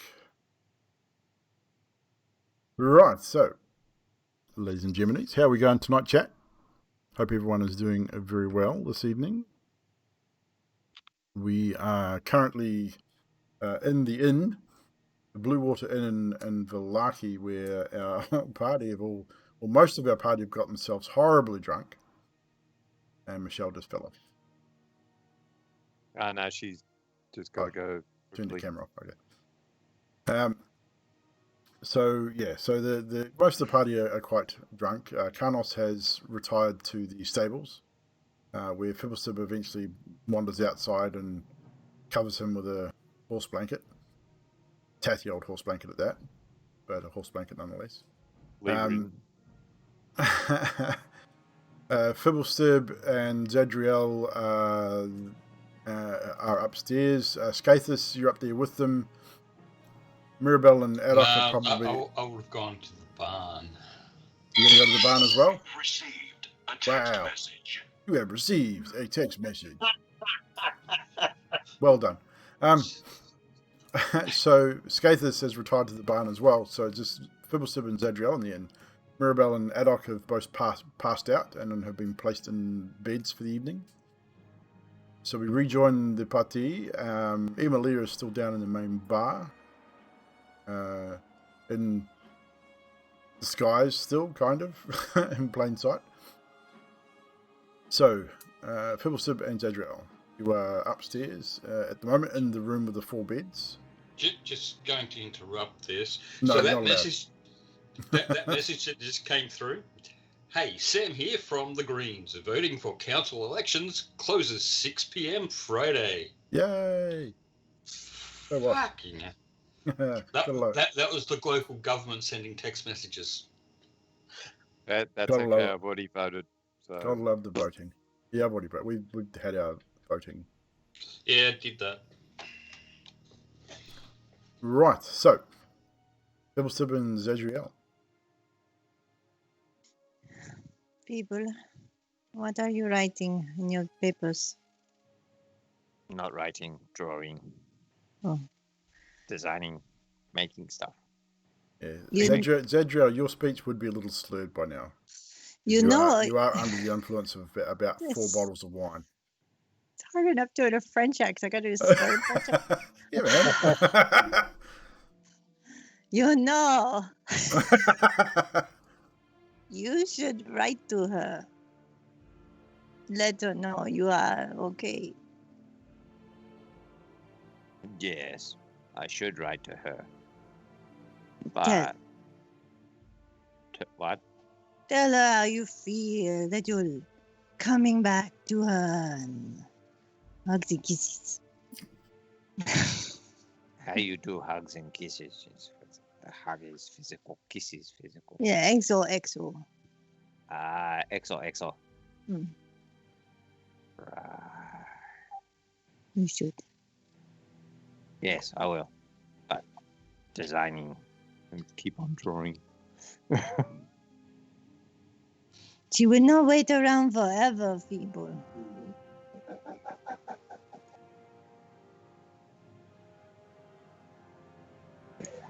I'm not looking at that. I am going to then slide down the stairs to check on Karnos, and I assume I see Skaithus there. Yes. Skaithus, what are you doing in the barn? Are you interfering with poor Karnos while he's You're muted, Dean. Damn it. You're muted, Evil. Sorry. Skaithus, what are you doing in the barn with Karnos? Hope you're not interfering with that. Oh! That type of barn. Well, just given the where I grew up and all that kind of stuff, the of course, yes. barn would have been the place for me to go to sleep and shit. Yeah, you're definitely used to sleeping rough, and you probably find it comfortable. So yeah, you would. I'd say you'd be quite happy to pull up a straw bed as well somewhere, curl up and go to sleep. He would see Karnos face down in the haystack as well. covered with an old horse blanket. I wouldn't have given a shit. So I'm walking in on Skathis cuddled up next to Garnos. No, And I am like- Skathis is on probably the opposite side of the barn, I would imagine. Just he's put himself away somewhere out of the way. The smell's unbearable. I mean, come on. So I guess I will head to. All the beds are taken, yes? No, you got 2 beds taken. That leaves, it technically leaves 4 beds. There were 6 beds total, so 2 beds taken. Fibble would probably take a bed, so that leaves 3. Emilia's claimed a bed. But in the room where Mirabelle and Adok are, there are 2 spare beds. So it's pretty much up to you guys where you stay, whether you're going to stay in the room with them or you're going to check the other room. You don't see any of Emilia's stuff in this room. Emilia wanted to speak to me earlier that day. So I would probably knock on the door to see if she is there. So you knock on the other room door and you don't get a reply. So I'm just probably going to assume she is asleep and go to another bed, I guess. So you're going to go back to the room with 4 beds? I think that's what I would do. Okay. So, yeah, not getting a reply, you believe that Emilia must be asleep. So you leave her to it and you retire back to the larger room with the 4 beds. Fibble's probably still at the table drawing, sorting out his designs for whatever he's trying to build or repair. So you've again, by this time you're probably really starting to feel the effects of the wine. It's been a little bit of time now since you finished drinking, but the effects of the wine are lingering, as we all know. Alcohol seems to stay in the body for quite some time, so you do eventually find sleep. So that leaves Fibble, Sib, and Emilia still awake at this point. Emilia. Is the well outside one with a bucket, or is it just a high enough level of water? I would say it's probably one with a bucket, but not the wind bucket. It's just a bucket on a rope. You drop it down the well and then pull it up by hand. Sweet as. Emily is going to go outside. She's going to drop the bucket in the water, pull it up, and then from the bucket, she's going to remove her hair ties. She's basically got one hair tie at shoulder length and one right at the bottom. She's going to remove them. She's going to dip the end of her hair into the water. Mhm. And then she's going to use her, shaped water cantrip and basically make her hair point in every direction. Like, it's like basically a full circle around her head. Yep. And then she's going to basically use the shaped water to make that whole circle, the whole orb, filled with water. And she's going to rotate it at speed so that it's basically washing her hair. Nicely done. And then she's going to pull it back so that her hair falls back behind her. Yep. And she's going to move it into 3 bits of hair, 3 long strands of hair, and she's going to interlace them and basically plait her hair into a group down her back. Yeah. And then at the very end, put the hair ties around the end, and then using the shaped water, basically drop all the water onto the ground so her hair's dry. Interesting. But duly noted and done so. And then you get a couple of strange looks from a couple of passers-by, but they don't say anything. You every time you seem, all you guys see people in the street, they seem very wary of strangers. They don't approach you. They sort of give you a quick sideways look and carry on their way. Then she's going to go up back to her bed, and if there's, don't think there's anyone else in that room, is there? No. Bibble's still sitting in the room with the 4 beds at the table drawing, unless he's headed off to bed before then. Otherwise, there is no one else about. So you do manage to get back to that single room, which you have by yourself, and you do eventually go to sleep. Yeah, I'm just going to push all my stuff straight off onto the floor, lie down in the bed, and go to sleep. No problem. Fibblestib, by this stage, I think you would be the only one still awake. It is starting to get fairly late, though. Once I've actually drawn a couple of different potential designs for what I'm making, I would go on to bed, rolled it up and all gone to bed. No problem. So with that, everyone will gain the benefits of a long rest. You will wake a little later than usual, though. Those that, especially those that have been heavily drinking the night before, it will cause you to sleep a little longer than usual. So I would imagine Fibblestib, Skathis, and Emilia would probably be all the first to wake the next day. And Karnos, Mirabelle, Adok, and even Zadriel probably would sleep in maybe another hour or so with the effects of the night before. When you do wake, I need you all to make a Constitution saving throw at disadvantage still, just to see how rough you feel the next morning.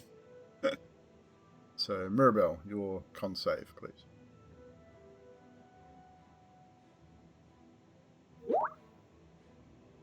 Adok with a 7. I rolled a 9. 7 and a 9. Zadriel, Karnos. 15. I rolled a double 12s, which makes me double 17s all round. That's not bad. 17 and 15. So, Karnos, you're a seasoned drinker, clearly. Sure am. You've got a bit of a headache. It's not the worst headache you've had, but Sure definitely, definitely, it's a good one, but it's not going to slow you down. Zadriel, you're much the same. You've obviously had enough. You've been plenty of times you've been drinking wine, and again, a little bit of a headache. Not too bad. No queasy stomach or anything like that. Adok. Unfortunately for you, your head is pounding. Your eye, you're quite pleased that this place isn't bright and sunny like it is back home, because if it was, you'd be feeling really bad right now. So the fact that this place is quite dark and dingy is probably helping you quite a bit at the moment. So yeah, you got a pretty serious hangover, and all you can think about is coffee, and lots of it. Mirabelle, you're not much different. You're probably still even slurring your speech a little bit from the night before, but yeah, you got a pounding headache, you got a queasy stomach, and yeah, all you can probably think about is coffee too. Yeah, I'll fix that up. Still 31 on my sheet list. Done here.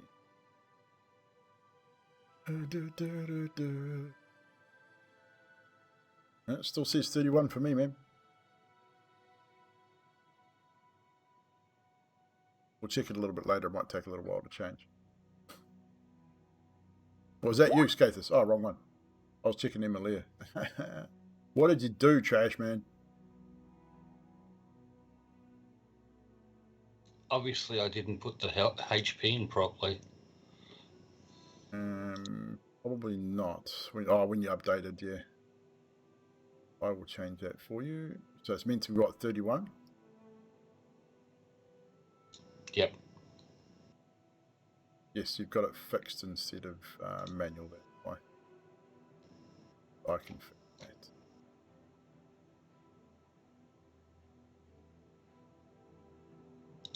Too easy.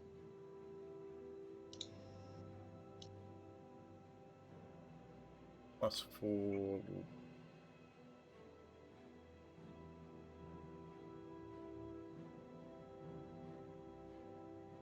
Done. Yeah, you had your HP on your update set to. It should already be added.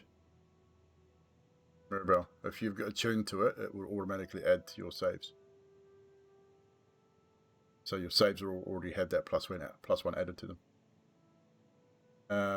Yeah, so make sure you're attuned, because you've spent enough time with it to be attuned. So Zadriel, If I can, I don't know if this is going to work or not, but I'd like to get everyone coffees, and the ones that look the worst, I would like to spend 5 points of lay on hands and touch them on the shoulder to cure a disease or neutralize a poison. Don't know if it's gonna make it feel will that better. cure a hangover? I'd say it probably would, because it's kind of like a poison, isn't it? Alcohol. Yeah, It's I'll definitely spend it anyway. It's definitely a drug of sorts. So I'd allow that. I think that's a good use of it. So Adok, Mirabelle, and probably Karnos would be the worst feeling. Even though Karnos is still okay, it would definitely remove that still alcohol feeling that you probably still have. Carlos would raise his hand and say, I appreciate the thoughts, Adriel, but save it for the little ones. They look a little worse off than me.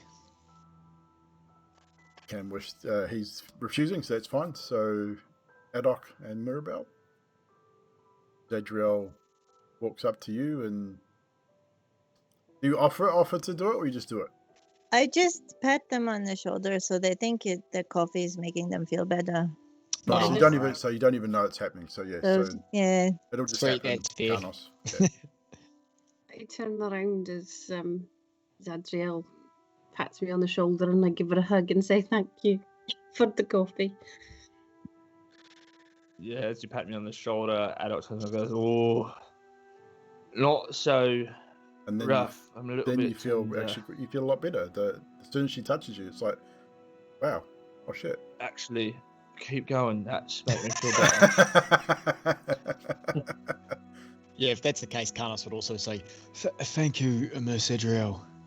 Yeah, so you all sit down. Eventually, Emily, I don't know if you've come down with the group. You were still in the room on your own. You'd be one of the first to wake, so you'd probably be down before anyone else, I'd imagine, if you wanted to be. Emilia will wake up. She'll basically go down to the well again. Yep. She'll use shape water to make basically a glass out of the water and freeze it.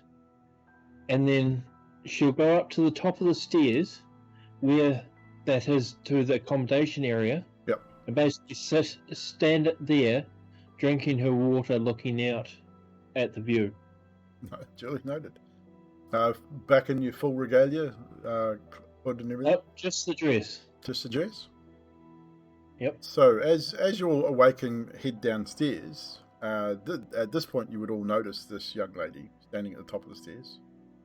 As you go out down the stairwell back to the main inn, so you would all pass her as you head downstairs. So you would notice this very attractive young girl, and very noticeable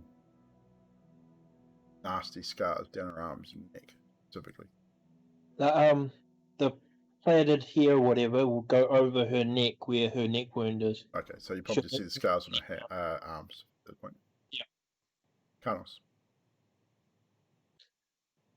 Carlos would 100%, upon seeing a attractive young red-headed woman, immediately beeline towards her and just politely in the morning say, good morning, ma'am. Is there anything you need? A coffee, a tea, a hair of the dog? She'll reply, no thank you. And it's up to you. You can roll perception or whatever to see if you recognize her voice. Roll perception to see if you do recognize the voice. Because you haven't altered your voice at all. You're just talking normal. No, not at all. I just rolled a natural 1. Oh, which makes it a natural 1. A natural 1 on perception to recognize the voice of a person you know. That is amazing. So Carnos, you don't recognize the voice at all. You're totally preoccupied with how attractive she is. Carnos says, young lady, is there anything else I could do for you? Is something troubling you? Do you need a child saved, a husband dredged up from the well? Is there something I can aid you with? She'll basically giggle to herself that she obviously doesn't recognize her. And no thank you, and just take a big drink of the water that she is drinking. Carnos will give her a bow. He says, my lady, I am Carnos Lurth. if there's anything you ever need, feel free to call out my name and I shall come running and have 2 gold pieces. Do you take the gold? Emilia does not take the gold, but she's where he holds out his hand. Yeah. She closes his hand onto the gold. Okay. Thanks him, and just sort of looks away, sort of embarrassed. As she closes his hand, Carnos turns her hand over and gives it a kiss and says, "Good day, my lady." My God. Emilia says, "Good day, sir." Just sort of looks away. So, Carnos sits down with the rest. next in line, as you all pass by, because you all pass by, you probably all stop and witness this going on. So, Zadriel, you got something to say? Gonna say, do we hear this from? Oh, you where... all see it. You all see it because you're all probably heading down. You, Karnos, So- Adok, and Mirabel, and probably Fibble. He probably would have waited for you at this point. Skaith is probably still outside in the stables or back in the main thing, but Can we roll perception to see if we know the voice certainly as can. well? Fibblestib, at this point, now that you're actually looking directly at her, you would roll your perception at advantage. No, he didn't. He would have come back. It's probably you would have come up the stairs at once seeing her. He would have directly made a beeline to you, coming in from outside. He would have seen you coming because he's looking for young women. So, dirty 20. Fibble, you recognise her voice, and then looking at her, you recognise her straight away. You got a dirty 1. Oh no! What's your you got a minus on your perception, don't you? Yeah, you do. You're a 9 on your passive. So, Adok, you don't recognise her at all. Fibblestib, you do. Zadriel and Mirabel, your rolls, please. First, I got a nat 1, but I got a DM's inspiration, and I got a nat 20. Oh wow! So you would also recognise the voice, and looking at the face, you would probably recognise some of the features you may have seen through the mask, but definitely recognise the voice. Mirabel, you do not, however, recognise the voice.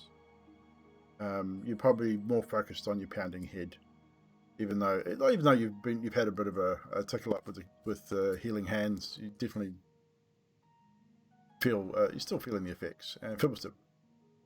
So Emily is at the stairs. At top of the stairs, as you guys are And walking from your room down the landing, and she'll be at the top of the stairs before you head out.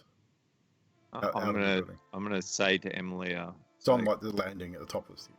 Yeah, I'm gonna say. So you're coming to breakfast with us, Emilia?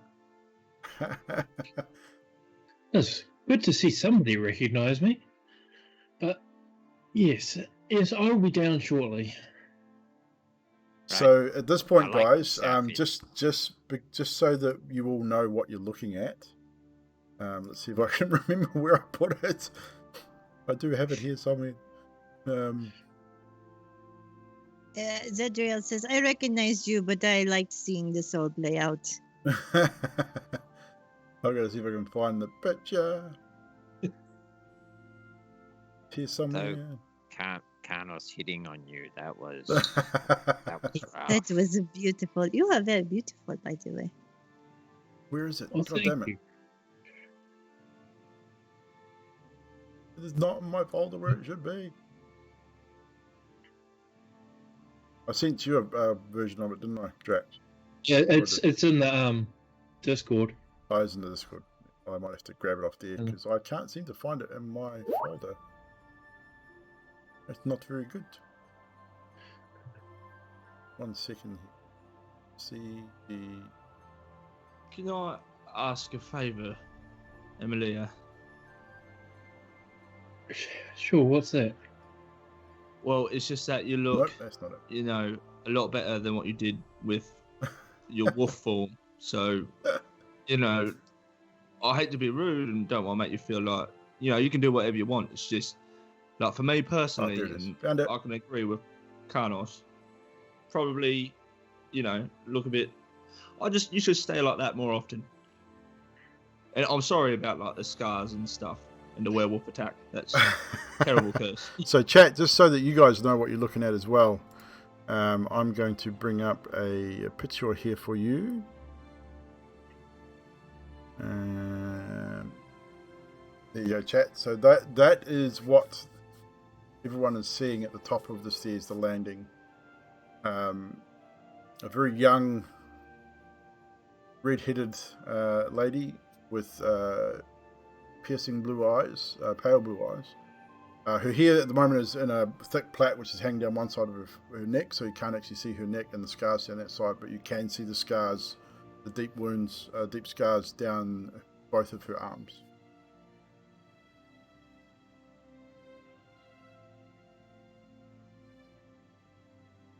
I was going to say to Adok that I would like to be like this normally, but it brings back bad memories, and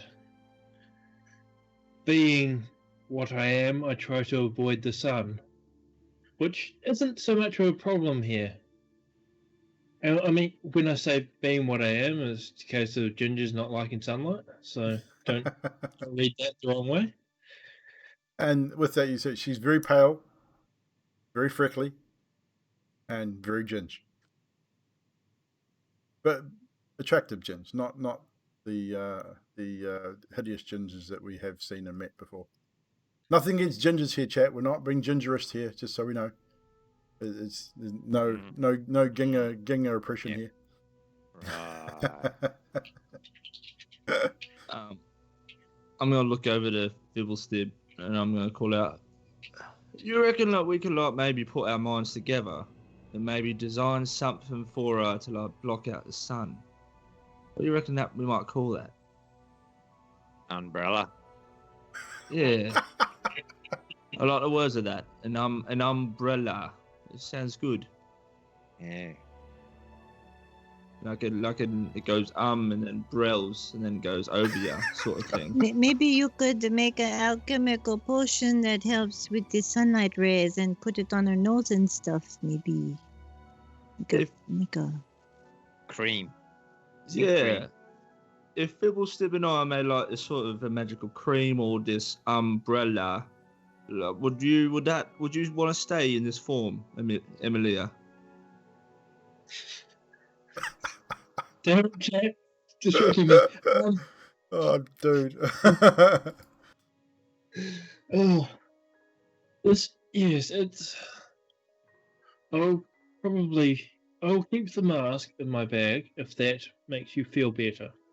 As for the other stuff, I'll probably put them back on before we set off again. Yeah, it does. Thank you for that. Actually, I just don't like wolves. That's all. But you say it's a mask. Cool. It is a mask, but it is made from the head of an actual wolf. So it is very realistic because it is realistic. Wouldn't it, right? Wouldn't it, right? Decompose. The person who made it into a mask made it so that it wouldn't do that.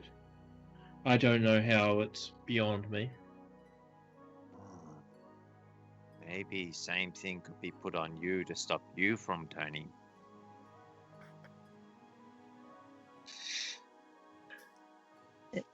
People, do not. You're going to stuff her like a taxidermist, huh? Don't do that. No, is no. gross. Whatever keep her the thingy from decomposing, put on her to stop her from burning. That would be like salt, maybe? There's salt or leather? No! Amafai? No, feeble.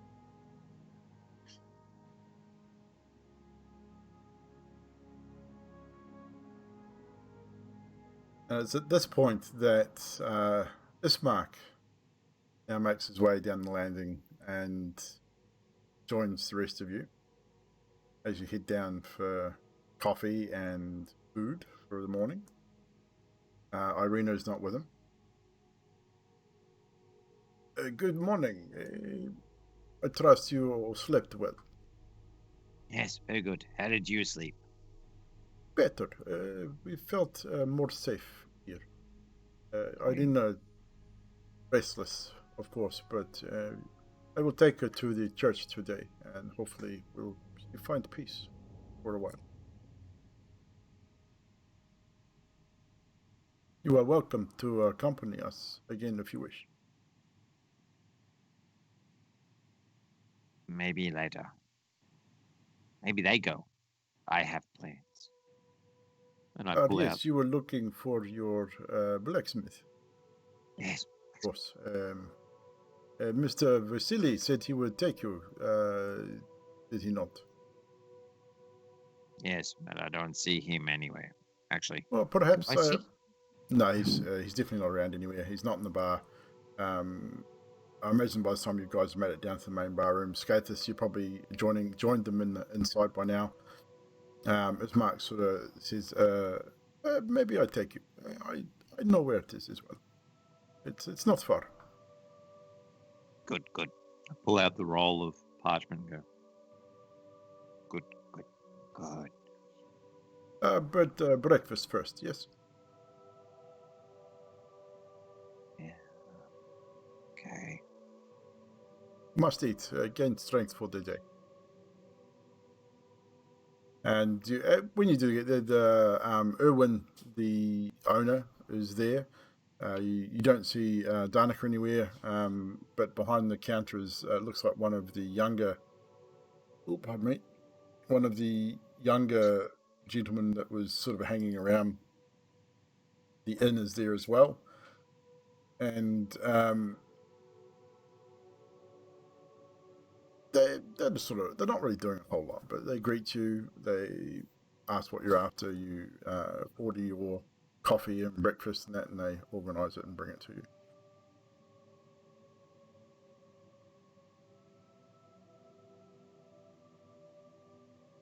So you kind of smell a little bit like barn Carnos and Skatis, maybe. You're not wrong, Zedriel. I did have plans to maybe catch a bathhouse sometime today. I smell of old booze and old horse. Yes, you are not wrong. Skatis, you slept in the barn as well? Nods head. He just nods at you.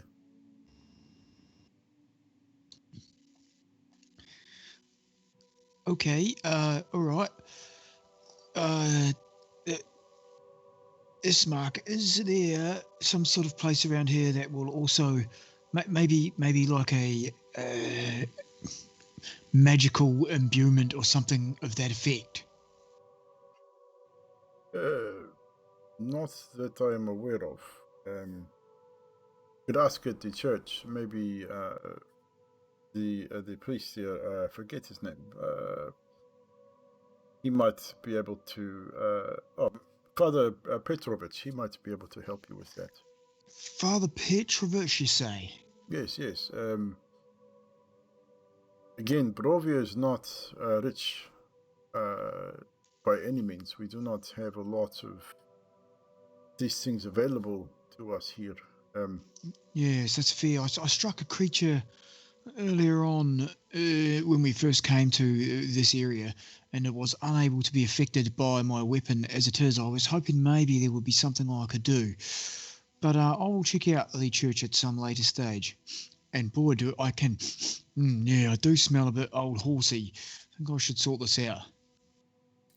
And Erwin, sort of overhearing conversation, says, you're looking for the bathhouse. You could find one at the back. Is the next to the barn there is a bathhouse. Not great, but help get you clean. 50 Excellent. silver. 50 silver it is, my friend. 50's, I can count that out. I'll tell you what, I'll just give you a gold, eh? Fine. Thank you. Excellent. Have a great Skatis, that covers you too, I believe. Fiddleston. Is there like this, like small, like tiny objects around on the floor, like stones and stuff? Not in this place. It's fairly well clean. It's wooden floors. So it's not like a dirt floor in like some inns there are. So there's nothing really in this. You can roll an investigation check. You might find something that's come in and tracked it on someone's boots maybe, but generally not. Roll investigation. Roll your monkey. 14. You scan around your feet and around everyone else's feet, and you find a small pebble, probably not much bigger than a marble, up against one of the chair legs. I'm gonna pick the marble up, and I'm gonna do my magical trickery. Yep. And make it emit like a lavender smell, and then give it to Karnos and say, "May help a little bit." And he hands you a small pebble that smells very pretty. Is this? I wouldn't have seen him make this, did I? I was chatting. You're probably talking to to Erwin at that point, so you probably didn't see him make it. No. So I'll take a sniff and be like, "Oh, thank you, Mr. Football. I didn't realise someone in this party would carry soap. It's just about empty. Do you want it back when I'm done?" No, don't need it back. I appreciate that very much. And yeah, Skaters, I've found a bathhouse, mate. So I head off. No worries. Do you follow Skaters? Because you do smell a little bit. I was just going to go to the well outside. It's up to you. Probably not the best idea to do during the day with the town guard around, but it's up to you. Yeah, that's what I was thinking. So yeah, I'll follow Carlos. I think Skathis would be a little bit definitely more mindful of town laws and guards. So he, if it was dark, he probably wouldn't have cared so much. But yeah, so I mean, it's been paid for, so it doesn't take you long to find the bathhouse. It's a building pretty much right next to the stable. It's nothing flash. It's literally a half wine barrel that they heat up some water in a great big pot over an open fire, and they basically mix hot water and cold water together to give you a tepid bath water, so you're able to wash. So you guys, I'd say you're probably there for what, maybe half an hour? Longer? Half hour, 45 minutes? How long would Karnos bathe, you reckon? Would he stay and soak a while, or? No, he's not a soaker. He would probably just hop in, wash and do the wash with a little marble-sized soap, and then get back out. Is it? You're going to take 1 point of slashing damage as you find out it's not soap. It's a stone, and it has some sharp edges, and does take a bit of skin off. Just a quick question: How private is this bathing area? That's private. Like each of you would be in your own bathtub. Like I said, they're wine barrels. Like it's not. Think of like a Western style bathhouse where you might have 2 or 3 of these bath type vessels in this one room. We might have a blanket or something strung between each to give you a little bit of privacy. Nothing major. Nothing too flash. Yeah, Karnos would make sure that he is covered with a towel before he gets into the tub, and as he gets into the tub, he will not release the towel until, like, he keeps his stomach and leg area quite covered, then gets into the bath before he removes it. Just, he doesn't want anyone to see his undercarriage, his bits and pieces. Not a problem, duly noted. And no one would probably see them, as there would be no one in the room as you got into your bath. Anyone that was there filling would wait. They would excuse themselves once the bath was full, and pretty much allow you to have the privacy that you. So back with the rest of you as Skathis and Karnos excuse themselves to go bathe. That leaves Emilia, Mirabelle, Fiddleston, Zadriel, and Adok, and Ismark. Fucking hell, nutty. Bloody hell. And that made me break character, you bitch. Emilia. You know, it's me, Keith. Everyone is going to basically say to the group, you guys know that I'm Emilia. I'm just making sure because I'm not sure who does and doesn't know. Carnos obviously doesn't know.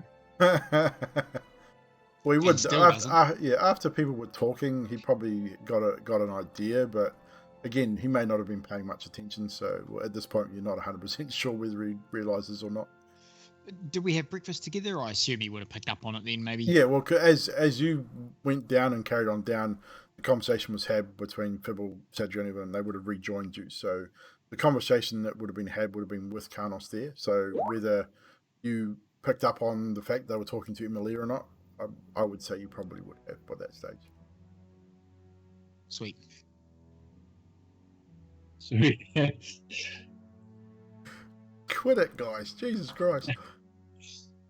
Emily is going to basically just going to pick up a goblet, fill it with water, or ask for a goblet of water and just drink water and not eat anything with No the group. worries. Yeah.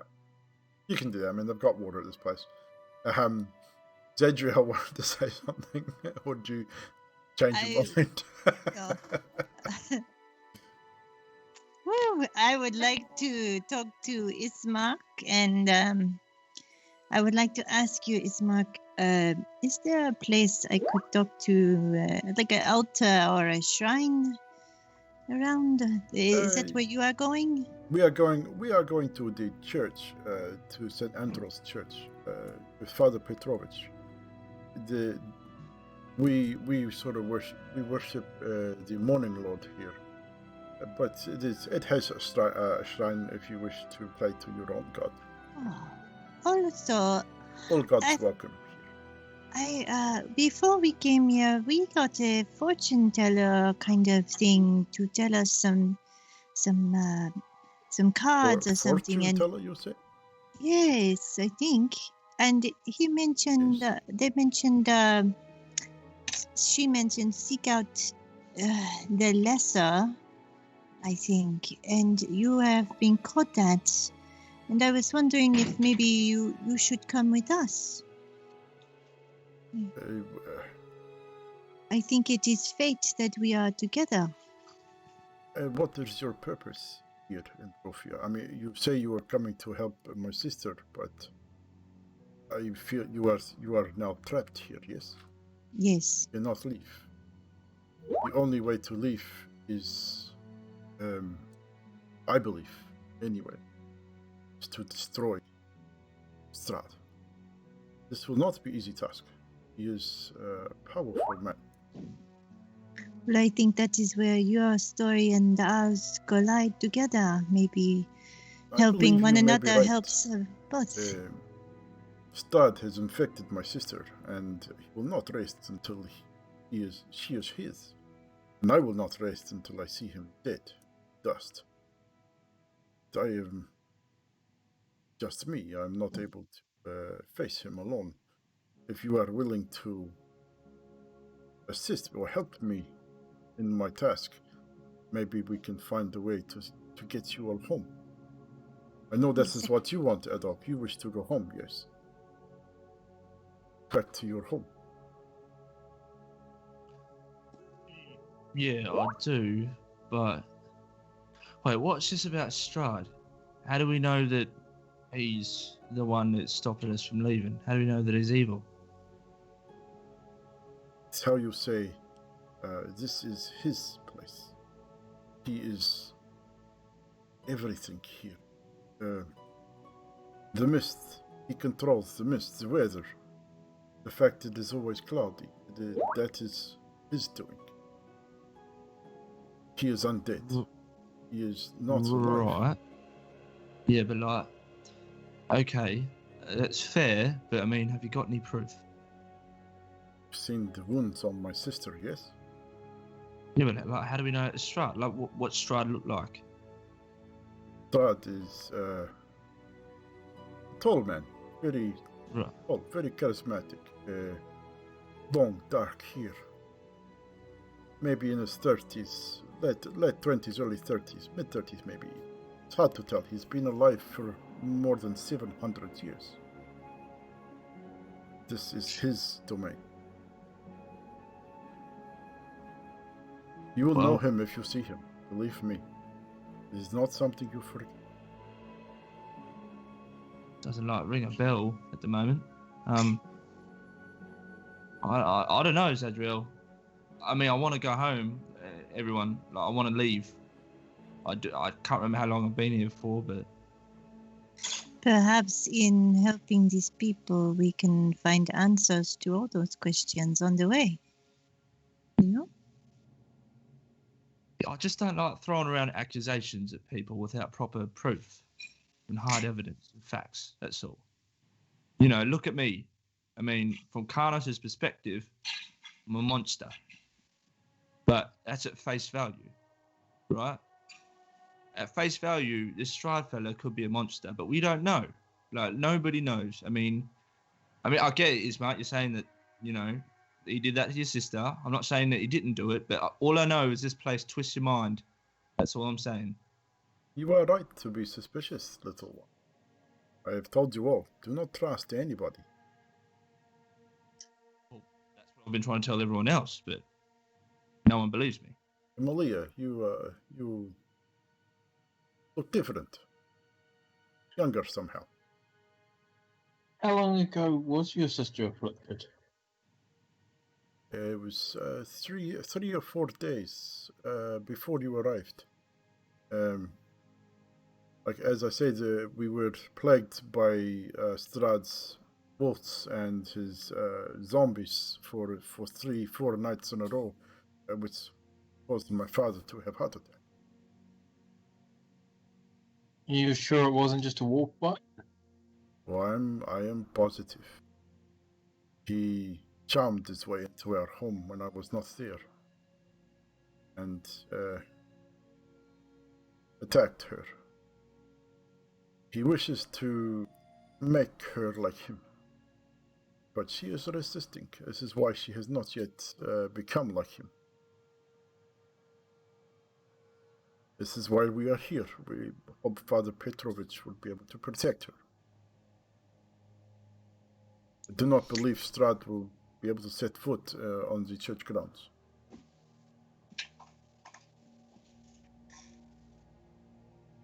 And if she has become like him, will that not mean that she is not able to step foot on the church ground? That would be correct, yes. So but she is not him yet. She is still very much herself at this point. That doesn't mean it might create harm to her trying to do that? Not that we believe, no. Not yet. I see. Strahd has many ways of finding out things about all of you. So be very careful who you talk to, what you say. He has many spies in the land, including the animals. Many of the animals are under his control. Be very, very careful. You make face, Zadriel. What is wrong? Like the ravens, I'm assuming. Ravens? Possibly. Mainly wolf and rat and things, but it's possible that raven, he may control the ravens as well.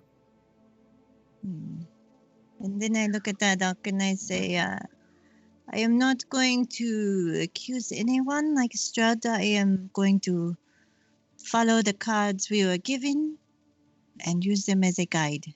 And if that's the way home, that's the way home. One thing I do know is there is a book. If we can find this book, it will shed some light on who he really is. Maybe a way to... we do not have to destroy him. I mean, if he is able to be restored to what he once was, you may be able to leave as well. But all I know is for sure that if he is destroyed, we can leave. We can all leave. We are all trapped here. Maybe he is trapped too. You remember the ghosts from the graveyard in my village? That first night you stayed with us. Those are the fallen adventurers that have been trapped here and died. They can never leave. They are doomed to walk the same path every night. I did not want to tell you then because it is under the watch of the castle. Here, I do not believe that Strahd has any eyes here. This is why we came.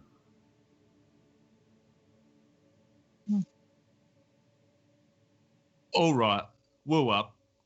Let's backtrack a little bit. You just say something about we're going to follow cards. That's what's going to get out of it. We got certain things and they are coming to fruition. Now, I'm not saying I am mathematical like you. I trust a guide higher up, but it's working. So let's go with what's working. So how do we know that this fortune teller wasn't Strahd setting us into a trap? It could be, but what else Exactly. do we have to go on? You say you had fortune teller read your fortune. Yeah, and then we fell where asleep. where was this? And do you remember his or her name? Carnos, do you remember where we were? We fell asleep and then we woke up and the mist was coming. Carnos is in the bathhouse. Carnos is not there. Carnos? Neither is Skatis. Carnos? Carnos is not here. Mirabelle, Skatus, where's Skatus? Phoebus, Steve? You do recall it was outside of the inn in Faerun still, which is you didn't fall asleep.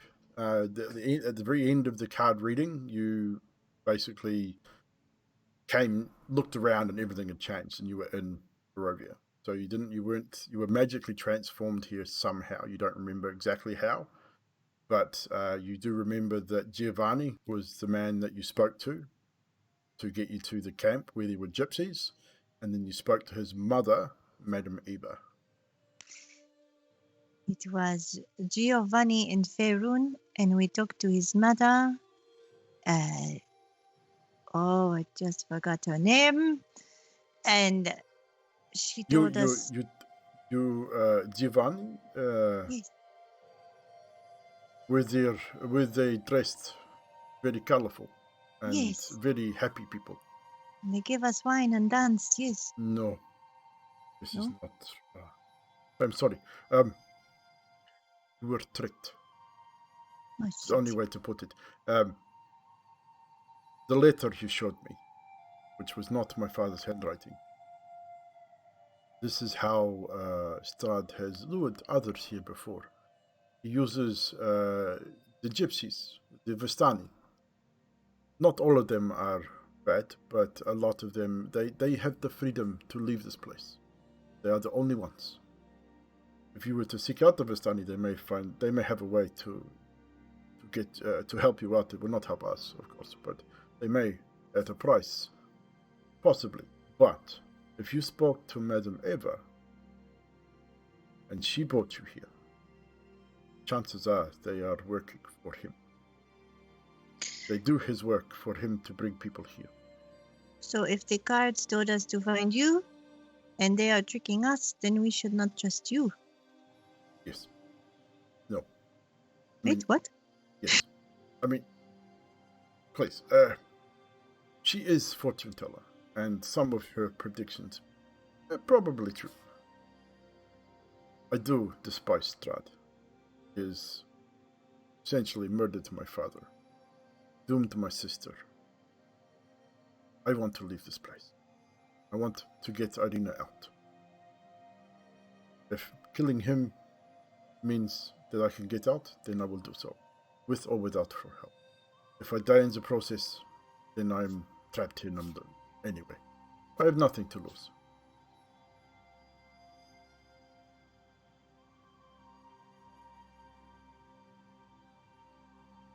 The choice is yours. I am not forcing you to do anything you do not wish. If you wish to help, then please, I will join you. I will help you find the way out. We will. You say you wanted to visit the bone grinder, the windmill. Was that in the cards also? Is that something that we were led to believe that may help you in some way? I think so. There's something about that, yes. Well, then, if we go there and we find something that will aid you, then maybe the cards are telling truth.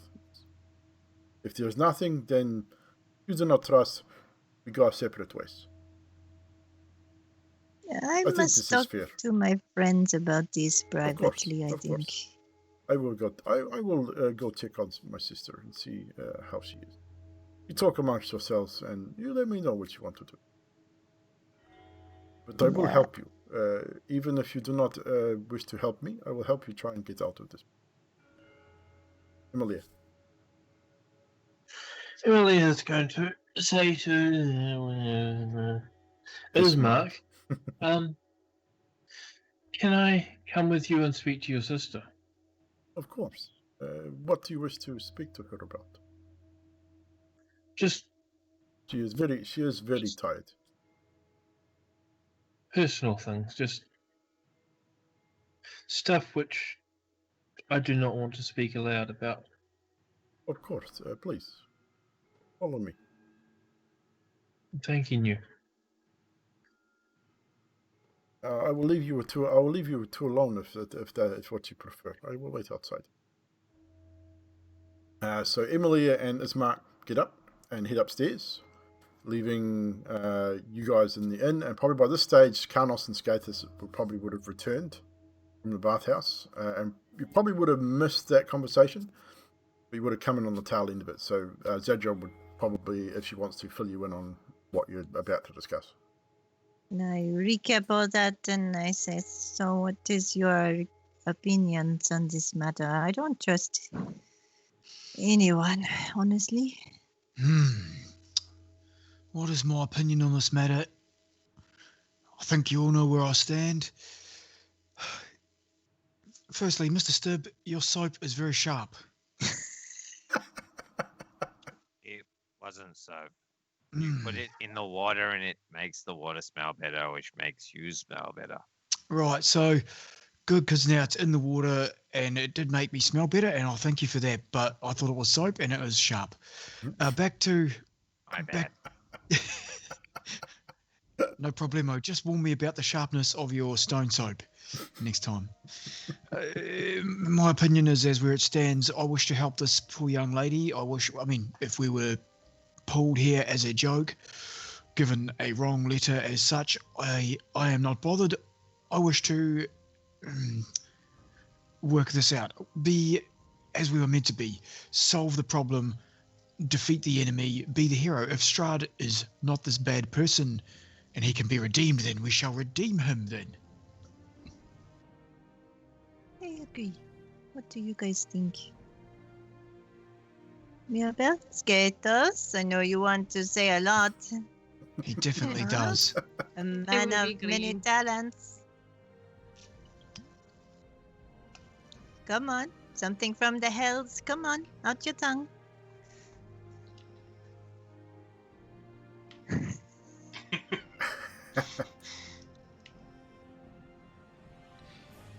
Nods his head. Nice. Skatos agrees. People, Adolf, what do you think, Mirabel? Yeah, if it means we get to go home, guess we better do it. Whatever it is.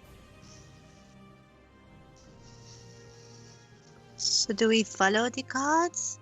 Or do we not trust the cards? We follow the cards, but not trust the cards. I agree with Mr. Stubb. He makes perfect sense, right? If the cards are bad, we're going to defeat bad anyway. If the cards are good, it helps us defeat bad. Either way, we win. Also, I have a personal matter. There are children in the town with donkey heads chained up and women, and I don't want to leave them there. But I don't want us to get arrested. So I'm asking your help to stop it, free them? Something? Mirabelle. I think at this point we're probably in a place where there's not a lot that we could do without getting in trouble. So maybe we should just leave the town to the way that they do their thing. I know it's hard, but they're used to it. This is what they do. I hate to interject there, Mirabelle, but unfortunately, as difficult as this is, I tend to agree with Zadriel. I mean, this is wrong, right? You can't treat women and children especially like that, let alone regular people. Also, we have a cannon. And, you know. Could we... Sorry? Nope. You go. No, it's quite all right, Mirabelle. I'm up to any ideas to how we could resolve this. I think that we just need to do what we're here to do and just not worry about, this is not our town. And as much as I don't like seeing what's going on, I just think that if we get involved, we're going to be in lots of trouble. But didn't you want adventure, Mirabelle? Didn't you want to see things and do things and live, huh? You want to live your life. And Carnos, you want to be a hero. Live. Yes, but living is being the operative word here. If we do something we're not supposed to do, we might get killed. I want to be a hero. I think I have already established myself in heroism, and I do agree with you that we should be doing this. I've said yes many. I don't think I ever say no to a job like this. Mr. Stibb, Scathus, I believe you two should have a word on this. Everyone should have a word on this. You're coming along. Emilia's not there. Emilia's not there? Okay. And with that, we'll Adok. do a quick switch to Emilia and Irina as Ismark takes her up to her room. She's lying on the bed. You can see that she's very pale. She is still very much exhausted. She looks better than what she did, but she's still looking under the weather. And he leaves you guys alone in the room and just waits outside. Hello, Irina.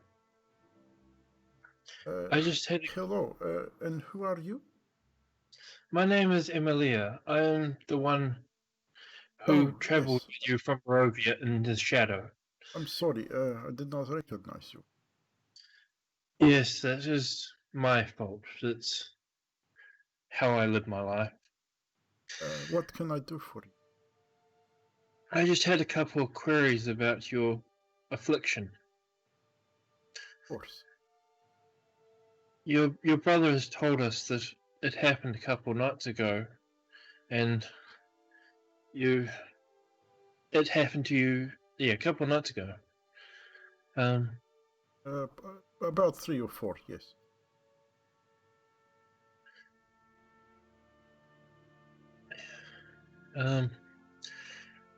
I've seen your house. Your house is very well enclosed. Do you know how he managed to get to you? He can be very charming, shall we say.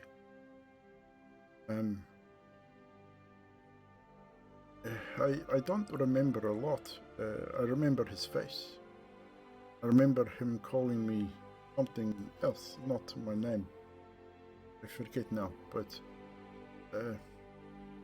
I think he believes me to be someone else. A reincarnation, he used the word of that effect.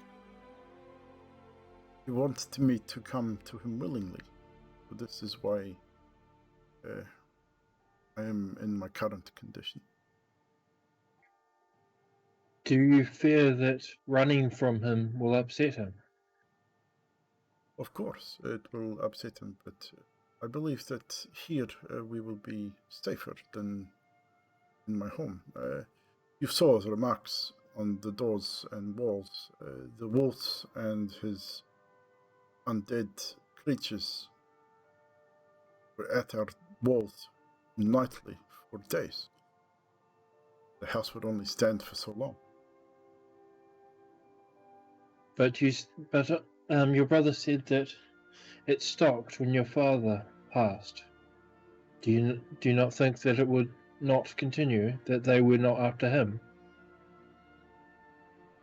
No, Strahd is many things. He is a monster, yes. But he is also a man, and I believe he wished for us to bury our father. He is strange, I know. He has the ability to love, like we all do.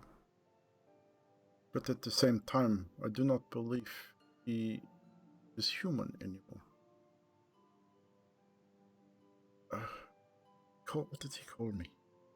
That's it. Tatiana. I believe there are stories about a woman, a beautiful woman, that lived here many, many years ago. She fell in love with a young man, and this man's brother became incredibly jealous and made a deal with the demons or the devil and murdered his so that he could win her heart. This was not to be, and she was killed. I think that this Tatiana is this woman that is of the stories, and I believe that Strahd is the brother. This is why he still lives. Do you I'm very see? frightened of him. Do you know why he would look to anyone else? If you were the main interest for him, why would he How do you look mean? at somebody else? I'm not sure what you mean. I, to a degree, know what you are, what he is, and what he thinks I will be.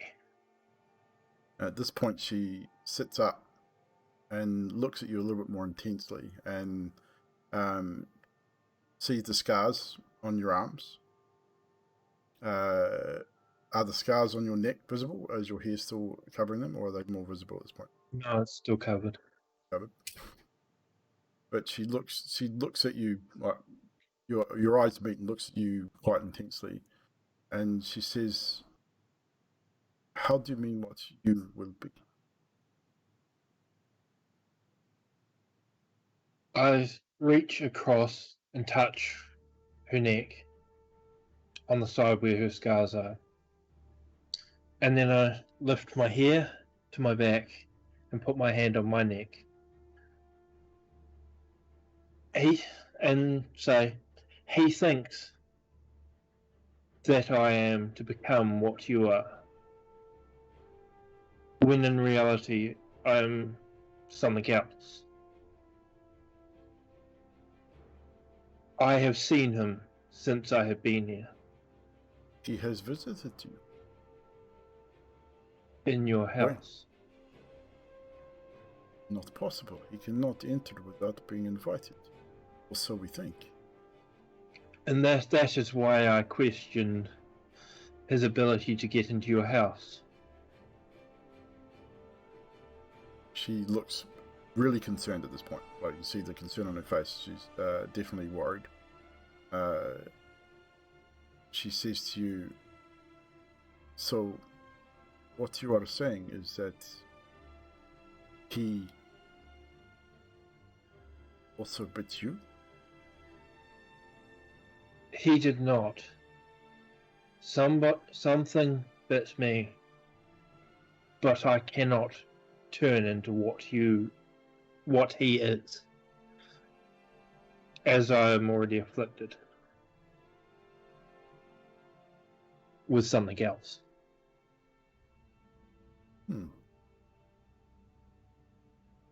Would you care to elaborate? I will say that I do not like violence, but in general, I am the most dangerous person in the group. And I fear what I will become. As do I. I've heard stories. I've seen others that drink the blood of the living. They call them his brides.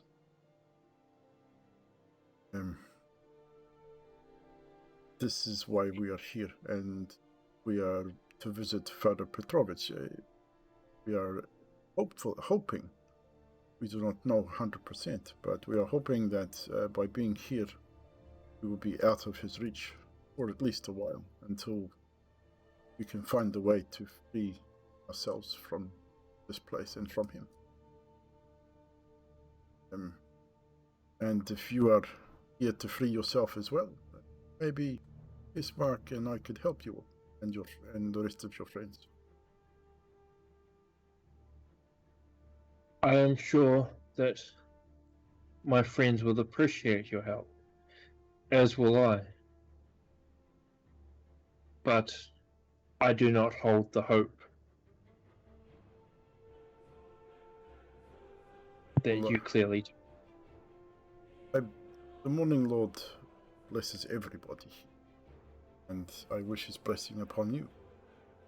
If we can find a way to stop what it is you think you will become, have my vow, and my brother will as well, I assure you, that we will do everything we can to stop that from happening.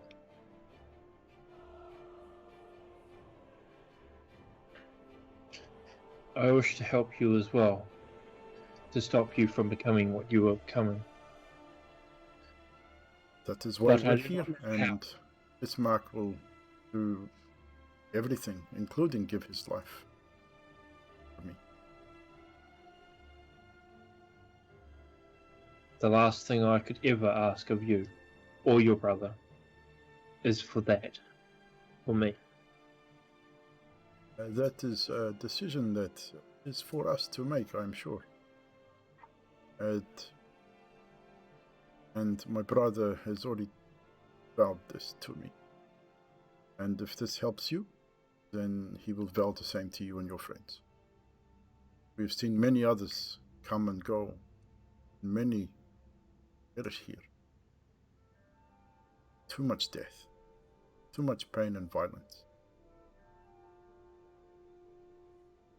Your brother and you seem to be truly honourable people. I know that everyone is saying do not trust anyone, but your honour shines through. And yours as well. Your friends should be proud of who you are and what you wish to achieve here. But I'm sorry, I must ask if you would excuse me. I'm still very tired. I have not slept well in the past 3 or 4 days. Much rest. Please visit me again. I understand. I will take my leave, and I wish you a hopeful good night's sleep, or good day's sleep, as it is. Thank you. Please, if we would ask my brother to come and see me before he goes. Emilia stands, curtsies, walks to the door, and says to Ismark to come in as she excuses herself. And he gives you a slight bow and heads into the room. So back down in the table downstairs, as Emily is returning to the main inn, you guys continue your discussion.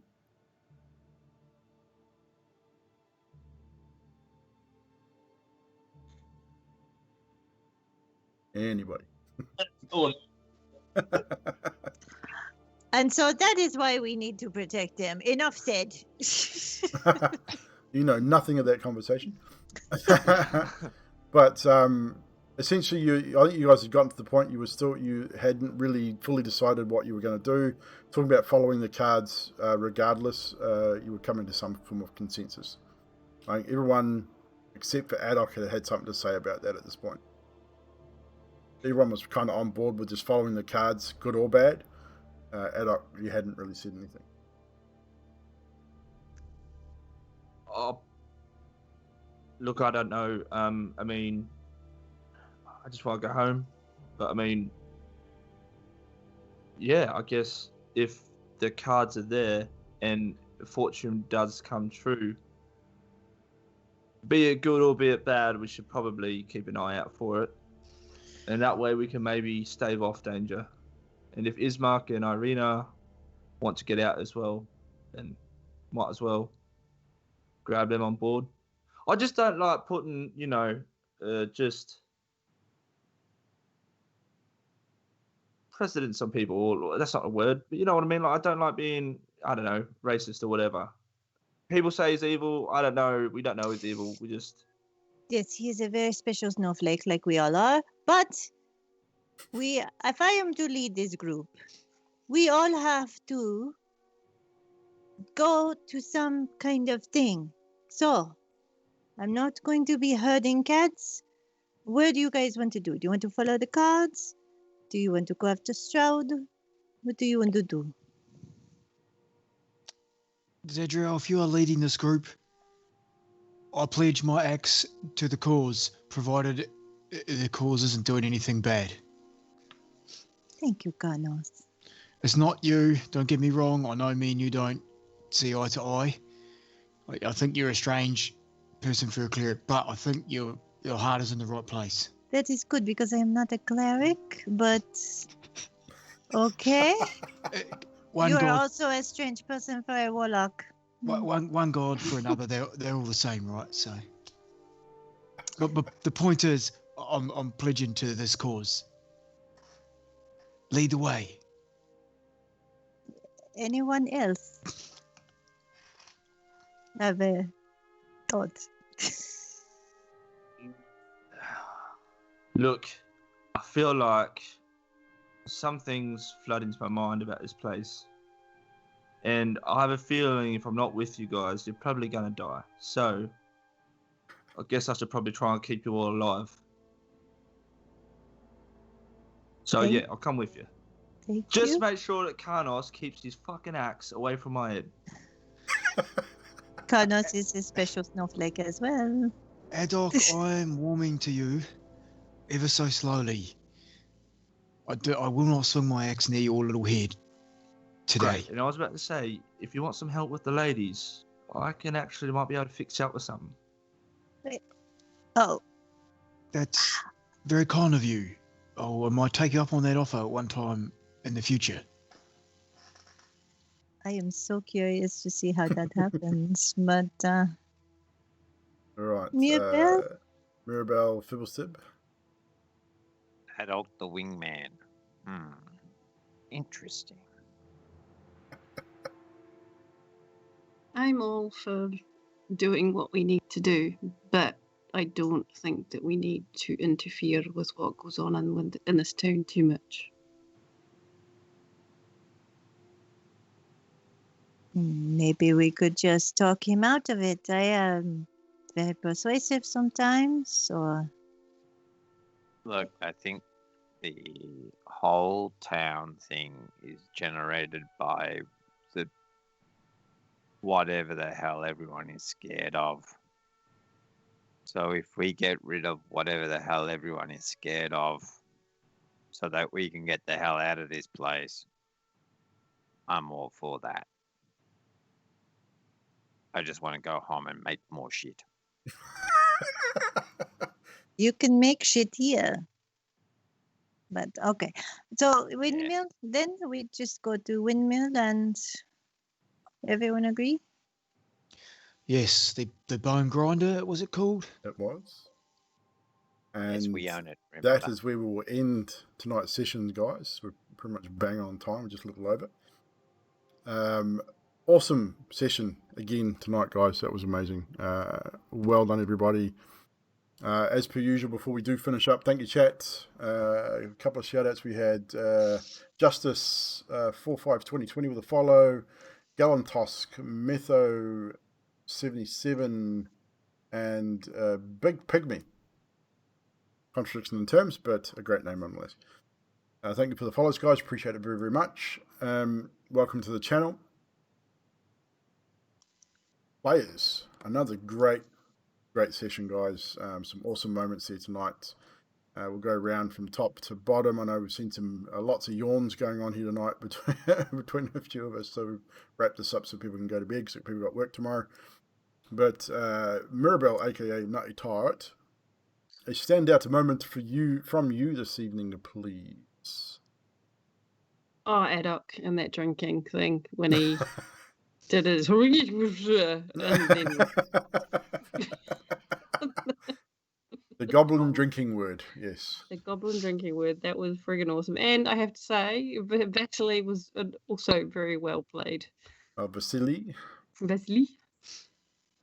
Vaseline, yep. Vasily? Oh, shut up. You know what I mean. Yeah, Vaseline. I know what you mean. Next, who we have? We're going to go to Skathis, aka Trash Man.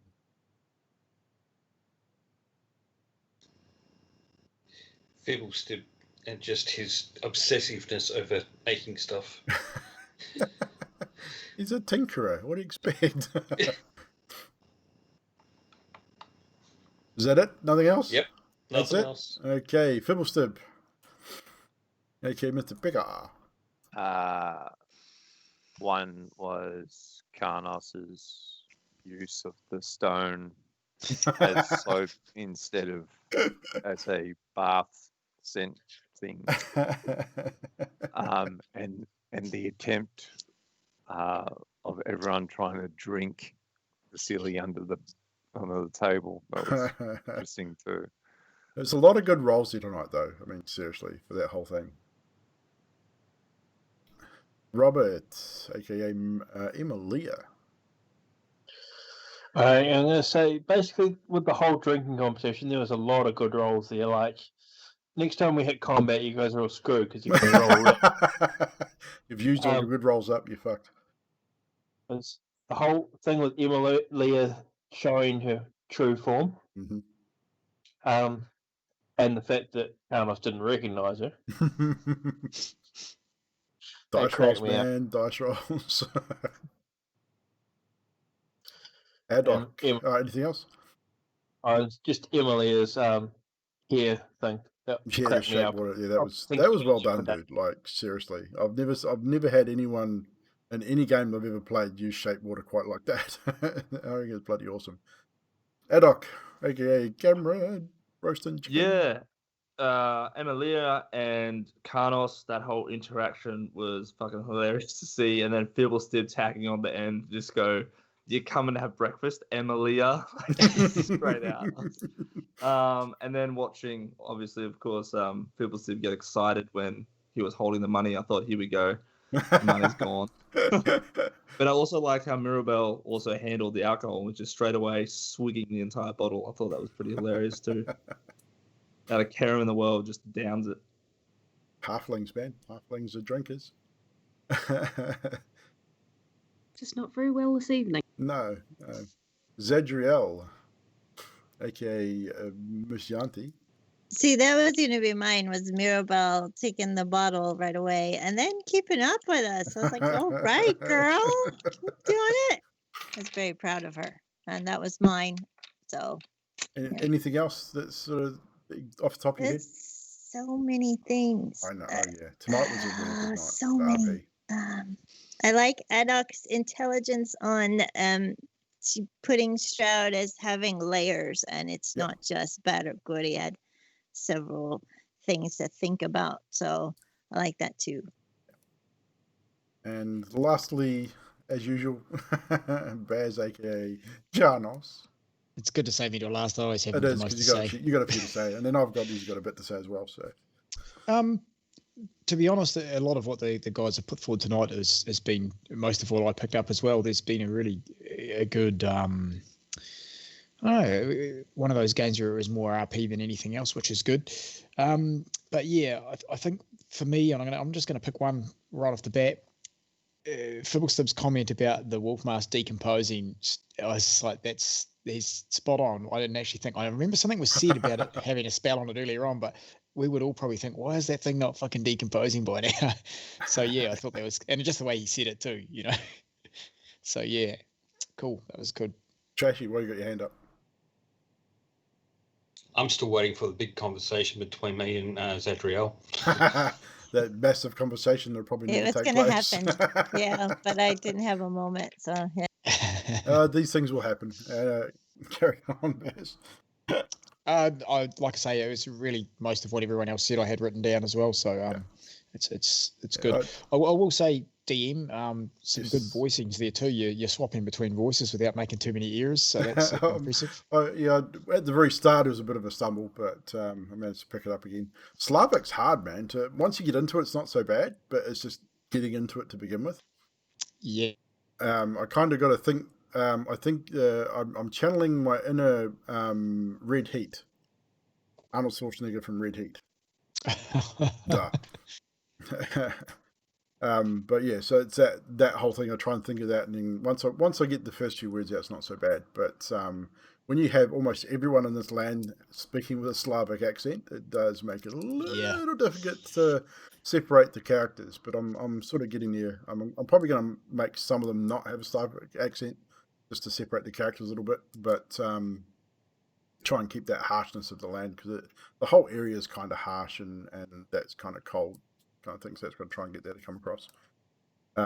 But yeah, I mean, again, for me, it's just the entire. You guys are setting the bar for the RP so high every time we play, especially in this campaign. In the homebrew campaign's always been pretty good anyway, and you guys play your characters exceptionally well. Because this is set in a completely different place, with different things that you have to think about, and Adok bringing to light that, okay, Ismark says that Strahd's evil. Why is he evil? What makes him evil? Why is that? I mean, Adok hasn't seen that himself, so he's obviously the type of person or type of character that's going to judge people on their actions, not on what he's told. So for him to bring that to light and throw that into the mix for the party, making the party think about it a little bit more too, Karnos jumping on board, basically saying the same thing. If he's evil, we'll take care of him. If he's not evil, we might be able to save him. That kind of thing, I think, is really cool. And the fact that just the layers of each character is really starting to come through as well, which I think is awesome. Mirabelle coming up with, how about we just leave what's happening here in this town as it is? Let's do not interfere. Do we need to put ourselves in a situation where we could possibly be arrested or thrown out or whatever, or killed? Do we need to get involved? That whole moral judgment. Zadriel's probably torn because she's, again, with her being who she is. The whole kids and stocks thing is just kind of nasty and shouldn't happen. Even Karnos would be on board with that as well. But at the same time, do you get yourselves involved, and it becomes an issue. So that's, again, issues you guys are going to have to deal with as a party and come to a decision eventually anyway. But yes, I think the biggest highlight was Emilia and her reveal. Finally, after we're in session 8, to actually reveal her actual face, and Karnos not recognizing her right off the bat. But again, dice rolls, man. Oh, kids can be evil too, totally. But mate, have you seen evil children in this campaign? Not yet. At the house. No, they weren't evil. They didn't try and eat your face or anything. When they looked evil, when you see that picture, when I showed that picture, like, maybe I shouldn't have showed that picture. Maybe I just should have left that. Because that picture of those kids is freaky. I mean, they do look kind of weird and like they're going to bite your face off at any moment. But that is it for us tonight, guys. Thank you very much. I don't think we're going to raid anyone tonight. I think we're just going to leave that till Sunday. So we're just going to end our show there. Thank you, everyone, for hanging out with us tonight, as usual. Do you have something to say, Trash? You still got your hand up. Or did you just forget to turn it off? I forgot. But thank you, players, for joining us again this Wednesday night. We'll see you guys, or some of you guys, on Sunday night for the Homebrew campaign. Others we'll see in the chat. Don't forget to check out the Lost Chapters tomorrow night. Hopefully, they will be streaming tomorrow night. And also Yanti1 on Twitch as well. Check her out. She does some gaming stuff. She's finally made it to affiliate. So congratulations to Michelle for making her affiliation here on Twitch. So if you are able to, you can now sub to her on her channel. So go check her out. She plays some pretty cool games. She's been doing some Baldur's Gate 3, This Land Is My Land, and some other RPGs and stuff. Lots of RPGs, lots of Warframe. Definitely go hang out with her when you see her online. A little bit of fun hanging out with her. But until Sunday, guys, we will see you again. Have a great night, and we'll see you later.